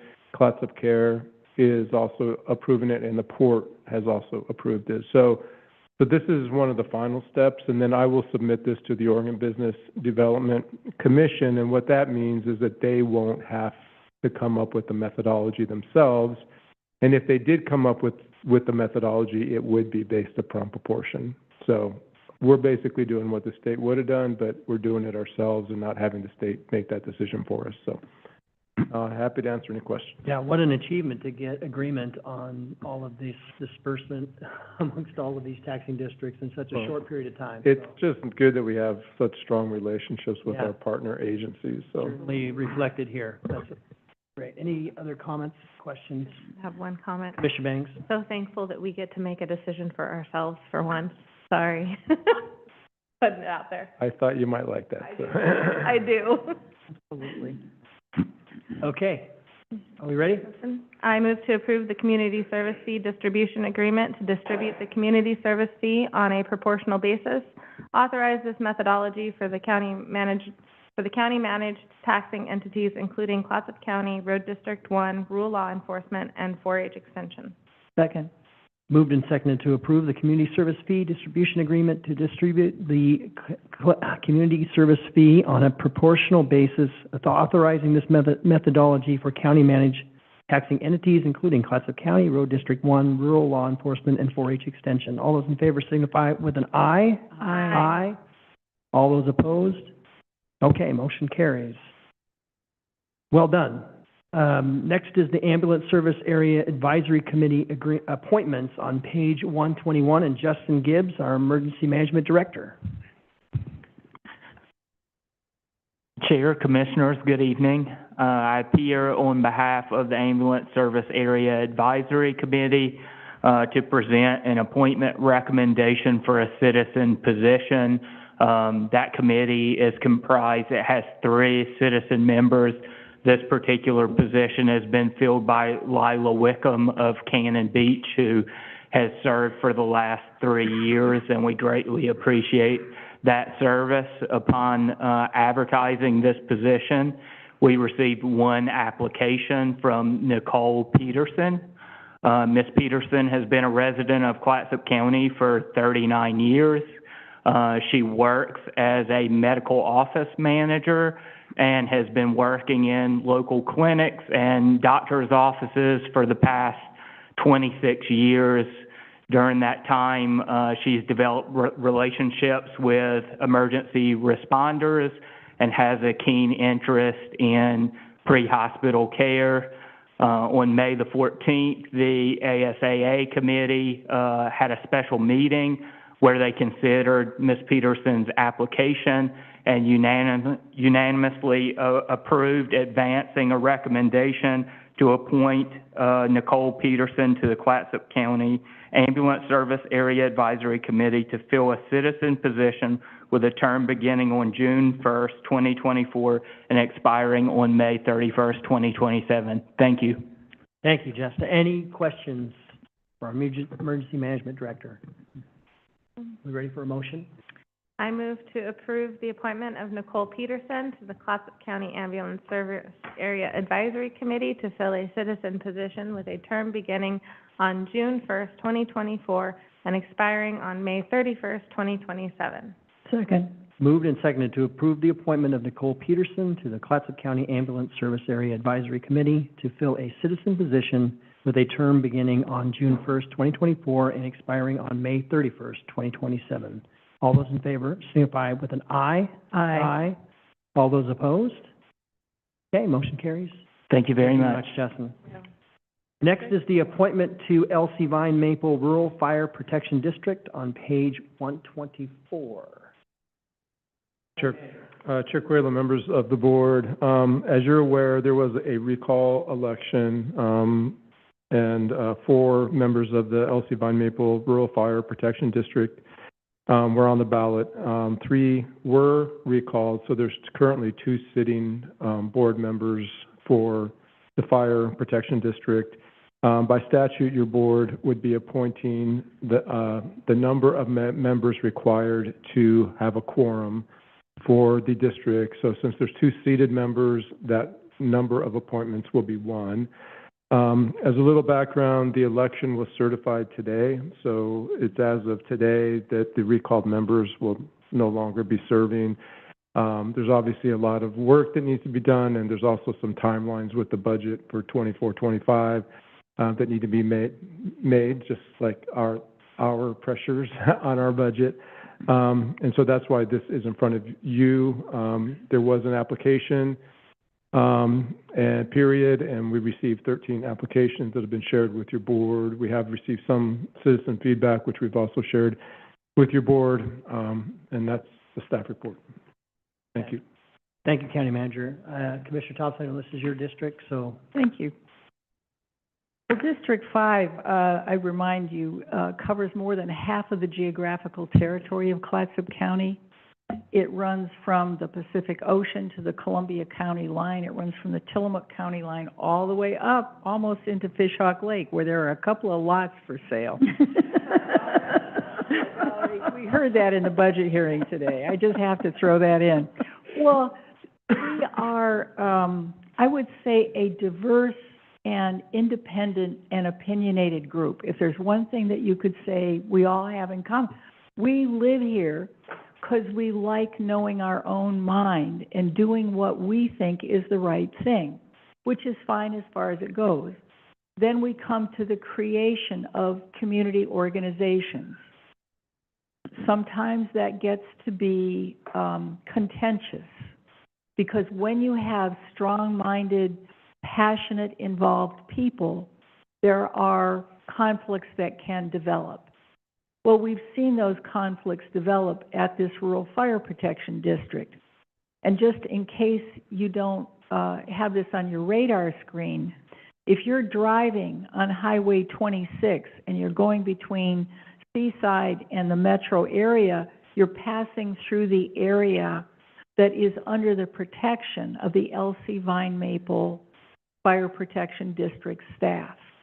Those are the good folks who come out of their homes and volunteer their time and put their lives on the line to take care of you and me and everybody else. I've worked with them for a long, long time. I could have worn my Elsie Vine Maple Fire Department sweatshirt tonight, but I didn't. I thought that would just kind of be over the top. But I want you to know I have a deep and an abiding respect and affection for the good folks of every persuasion in that neighborhood. I'm grateful that you came tonight, Mr. Carter, ma'am, and I'm grateful for everybody who weighed in. Anytime you get 13 applicants for one volunteer job that is both challenging and has no pay, that speaks to community passion. When I'm being a county commissioner, my job is to read everything, think about everything, talk with people, mostly listen to people, and then think, what is the best thing I can do? What for me is the best thing is what empowers people and organizations to do well. That means, what are the sidebars? What's the support? What are the consequences? How do we define those? when I looked at all the applications, I thought, how can we empower those two remaining members to have a third person join them and be most effective to do the job at hand, which is to get that district back at maximum function and help heal that community, because there are some wounds there that need healing. When I looked, I saw that there's only one of the applicants who'd actually previously served on the board. That's Ed Van Dyke. So for me, that was, I would say, the most elegant and efficient way to empower the board to pick up and carry on with those essential community tasks. And I hope that you too will help the board as it goes forward, because the board is the essential community organization along with the Jewel School. I mean, you know, we've got a couple of other businesses there, but the heart of the community, that fire district, needs to be made whole. And I would plead with every community member to put aside consternation, grief, and anger, to move forward, to be good neighbors, and to reestablish friendship again, to come forward with common community. So that's my hope. Colleagues, I don't know what your pleasure is. I don't know if you want to discuss it further or if you're ready for a motion, or I'll do your pleasure. No, I think, thank you, Commissioner Thompson, for your impassioned, argument, and They're good folks.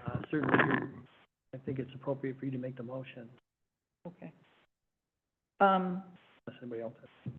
Then, I move to approve Ed Van Dyke to serve on the LC Vine Maple Rural Fire Protection District with a term expiring June 30th, 2025. Second? Moved and seconded to approve Ed Van Dyke to serve on the LC Vine Maple Rural Fire Protection District with a term expiring June 30th, 2025. All those in favor signify with an aye. Aye. Aye. All those opposed? Okay, motion carries. Okay, thank you, Commissioner Thompson. Thank you, Mr. Carter. Thank you. Next item is Ordinance part. we've got a public hearing, ordinance 2024-15, amending park rules, page 157. And then Steve Meschke, our natural resources manager, is here, and Parks Department manager. Good evening, Commissioners. I'm here for the update of our parks ordinances with park rules in regards, mainly this revolves around Westport. You know, we put the new facility out there, we put that big transient dock up there, and we had a sign that was initially installed that said 72-hour tie-up, but we had no follow-up into our park rules to actually enforce the 72 hours. It was just kind of written. So this ordinance change gives us a little bit of, sets the guidelines for that 72-hour moorage. And we did put some other things in there about usage of the dock, having barbecues and fire pits on the docks, because we had a few of those issues already with people staying the night. And it gives us, also, what was the other thing? And then the boats being moored there, just to make sure we don't end up with any, derelict vessels, people tying up. So it has to be a motorized boat that can move under its own power. And the boats that stay there, they have to stay on board. We already had one issue where a guy tied up his boat and left it there for 3 days and left unattended. So this park amendment rules will help us enforce those standards out there to keep things under control. Okay. Any questions? Any questions? I guess we'll go ahead and start with the first reading of the title by title only, County Council. This is ordinance number 2024-15, excuse me, in the matter of an ordinance amending Clatsop County Code Chapter 12.28, ordinance 1999-13 regarding park rules. Thank you, County Council. Now do we have any questions? I'm sorry. When you're talking, I was thinking pink flamingo floaties tied up to the dock. Sorry. I had to share why I'm laughing up here. I apologize. You're tired, huh? I am. Everybody's loopy after the Budget Committee meeting. I Okay. actually, oh, I'm sorry. Commissioner Webb. I'm sorry, I actually did have some comments, and I have managed in all of my travels, et cetera, to have come separated from my board packet, so, I'm just gonna forget about them. Okay. Okay. I can just say that since the doc's been in, we've had no real issues. We've had one or two circumstances that came up, but they corrected themselves just by talking to them, but this is just a follow-up, so if law enforcement comes down, they can say, look, it's written, it's an ordinance, you have to move on, or whatever, so there's enforcement behind it. Do we still have the same park hosts? We have the same Boy, park that host was up there a now. good, that Yeah. was a very good selection on your part. Any other questions? Are we ready to open the public hearing? Absolutely. Okay. We'll go ahead and open the public hearing on ordinance 24-15. Does any commissioner have a conflict of interest to report? No pink flamingos. Clerk of the... I think that would be refreshing too. And we go. Okay, it's breaking down here. Clerk of the board, are there any members of the public signed up to speak remotely? None are signed up, but Justin Wagner has his hand up. Okay. Justin? Oh, he put it back down. Okay. Do we know what? Am I muted? Justin? Yes, do I we can hear know you what? now. Do we know what board position Ed Van Dyke will be assuming? Oh, we're actually, we've moved on, from the LC Vine Maple, and now we're on a ordinance, for amending the park rules. Are there any members of the public signed up to speak in person? I have none. Okay. If not, we'll go ahead and close the public hearing at this time. And the motion is to continue the public hearing on this matter to our June 12th, 2024, and conduct the second reading at that time. Do we have that motion? I move we continue the public hearing on this matter to our June 12th, 2024 meeting and conduct the second reading at that time.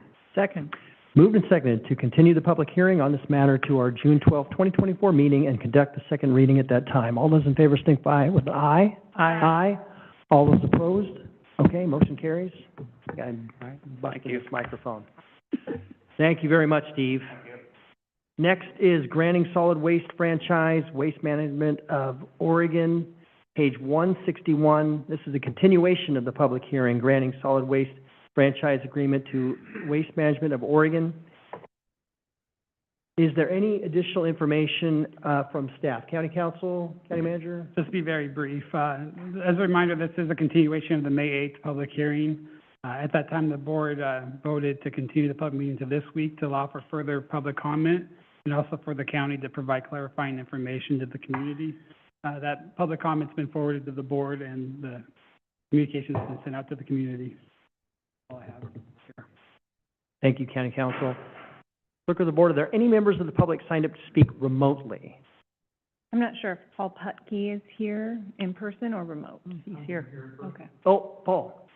That was our only person who signed up. Okay. Paul, go ahead if you want to come up and provide testimony.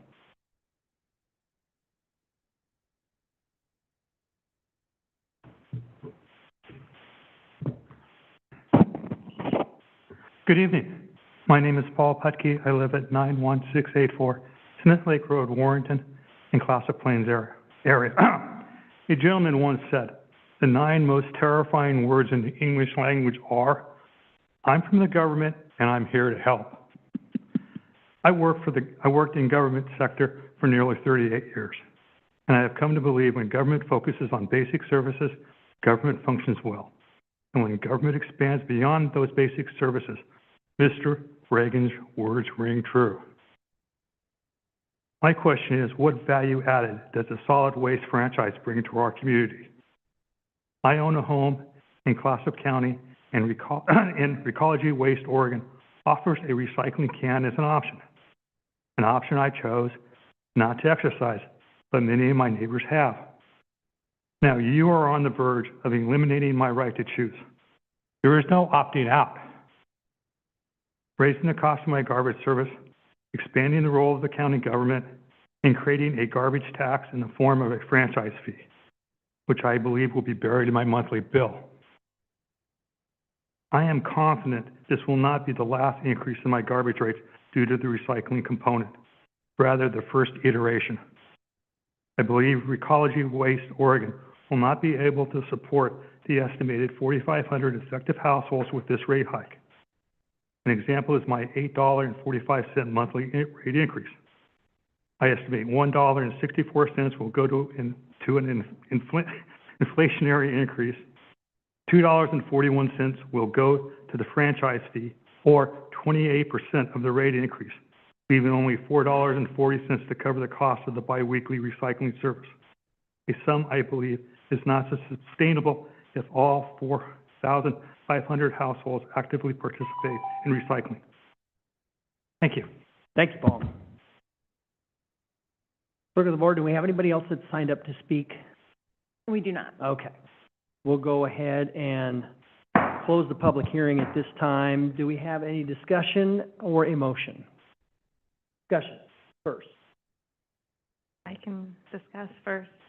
So this is an interesting conversation that has been in my district specifically over the last 2 weeks. On one side, you have folks that are really excited for this, and on the other side, you have folks that are extremely not excited for this. And it's a situation where I know personally what I want, but what I want appears to be not what my community wants. And so my vote will end up reflecting the voice of my community, less so the voice of me. Just because that's why they elected me. They elected me to speak for them as their majority. And the majority in my community have spoken a dissatisfaction with this idea, which color it very ironic, County Manager, that this was one of my ideas. So, because when I first came into this position, I really wanted to help solve what I was seeing as a prevalent issue in my community, which was a high prevalence of burning materials in order to get rid of them, and also a lack of capacity within our recycling station, or a misuse of our recycling station due to dumping of garbage in our recycling. But when my community speaks very loudly, they do have quite a they were very clear on what they wish of me this evening. And though I personally would have liked to have voted this forward this evening, I'm going to have to be their voice. And I feel like just honoring my position and what I've been put here to do. And so District 4 has always been a little bit different. And so maybe there's another district out there that is, I don't know, but we like what we like, and majority of us don't like change. And that came out wrong. A majority of us don't like being told that we are getting charged for something without the opportunity to opt out. And I think that is the key, because all of our folks, they want to do what is best for our environment and so on and so forth. But the second that you make this a mandatory fee is the moment where people start to question what is happening. And so, anyhow, I wish I was a little bit more verbally. I am tired. I'm sorry. Okay. Thank you, Commissioner Banks. Commissioner Thompson. Well, I understand, I would call it your consternation and your being torn. Mm-hmm. I just think we got to do it. So Mr. Chair, I would move to grant waste Do you have management. any, I just, Oh, yeah. maybe it's a little more discussion too. do you want Commissioner more? Webb, did you want to weigh in too? And I did because I was surprised that I got, I was surprised, since my district is all incorporated, I was surprised that I got as many phone calls and emails as I did. And I think it was because even though our public information folks put out some very good stuff about this, what we knew was misinformation, I was really surprised at how much misinformation was still out there. People saying, I don't want a what is it? It's a 3.8% increase, right? And I don't want a 38% increase. Well, guess what? I mean, I stayed up until 2 o'clock in the morning in Washington, D.C., writing back to people, excuse me, you got this wrong. So, and I just think it's the right thing to do. I mean, people, I think a lot of people who live in rural areas just aren't accustomed to this. I mean, this is different. Well, some of us have been living with recycling in Oregon for 25 years. So it's the right thing to do.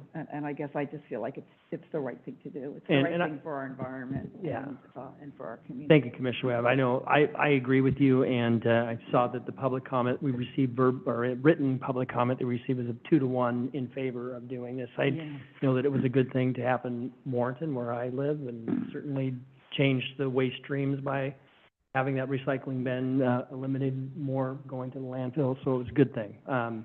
So I'm certainly going to vote in favor of this. Commissioner Banks. I'm just gonna, circle back to folks who have lived rural their whole life aren't used to municipality services. And they don't expect municipality services. And, at least if you've lived rural the majority of your life. It was a dream I had when I first entered to help eliminate excess waste, but also to help alleviate what I was seeing in my district. But, you know, That's fine. Yeah. it's fine, you know, comments and feelings are what they are, and I have to listen to my district. But I do want to speak to the fact that a lot of it is that they choose to live rural. Living rural is a choice. And with that choice comes the, it's not a consequence because we absolutely love it out there, but with that comes the understanding that we won't receive municipality level services. And so this is just a moment where we're a little bit crosswise on it. And I'll be honest, I don't blame their feelings about an increase in fees. That's, you know, a lot of us are living paycheck to paycheck out there. So I understand why they feel that way. And maybe it wasn't a right time, right place for my community. But just, I dearly wanted to be their voice right now. So anyhow, thank you. And to be abundantly clear, yeah, I want to be their voice right now. Yep. Thank you. Completely understand. Are we ready for a motion? Sorry, I was thinking about my dog. Yes, well. Well, and here's the thing, I understand the business reason. Thinking about your dog. You know what I mean? Well, the thing is, for the business to work, it has to be shared burden. I understand people not wanting to feel forced at one more thing in their life, because there's a lot of feeling forced and coerced. Nobody likes that. On the other hand, there's a kind of sucking it up for the common good. And so here we are. All right. Given all that, I would move to grant Waste Management of Oregon, Inc.'s application for a solid waste franchise. Do we have a second? Second. Moved and seconded to grant Waste Management of Oregon Incorporated's application for a solid waste franchise. All those in favor signify with an aye. Aye. Aye. All those opposed? Nay. Nay. And let the record reflect the vote. Clerk of the board? Do we need a roll call vote? I guess we know what it is. Yep, okay. Thank you. We'll move on to granting solid waste franchise Recology Western Oregon continued. Page 173 is continuation of public hearing granting solid waste franchise Recology Western Oregon, Inc. County Council. And as mentioned in the previous public hearing, this is also a continued public hearing from May 8th. Those moved for the same reasons. I do want to acknowledge Katie and Chris from Recology here in the audience. I don't know if you had anything you wanted to say specifically, but I'm sure they're happy to answer any questions. And that's all I got. Great. Thank you, County Council. Anything you'd like to add at this time? Or? We were just here for questions. Okay. Thank you. All right, do we have any questions? All same comments apply. Okay. We'll go ahead and, oh wait, yeah. Open the public hearing at this time. Are there any members of the public signed up to speak remotely? There are none. Anyone signed up to speak in person? No. Okay. We'll go ahead and close the public hearing at this time. And do we have a motion? Mr. Chair, I would move that we grant Recology Western Oregon, Inc.'s solid waste franchise application. Second. Moved and seconded to grant Recology Western Oregon, Inc.'s solid waste franchise application. All those in favor signify with an aye. Aye. Aye. All those opposed? Nay. Nay. And let the record reflect 3-1, ayes have it. Okay. Thank you very much for being here this evening, and we'll go ahead and, oh, we do have an executive session this evening. Do we have anything for the good of the order before the executive session? We're going to have an executive session. Okay, we do have an executive session. The Clatsop County Board of Commissioners will now meet in executive session held pursuant to ORS 192.660, subset 2, subset E, to conduct deliberations with persons designated by the governing body to negotiate real property transactions. Representatives of the news media and designated persons shall be allowed to attend the executive session. All other members of the audience are asked to leave the room. Representatives of the news media are specifically directed not to report on any of the deliberations during their executive session, except to state the general subject of the session as previously announced. No decision may be made in executive session. At the end of the executive session, the Board of Commissioners will adjourn.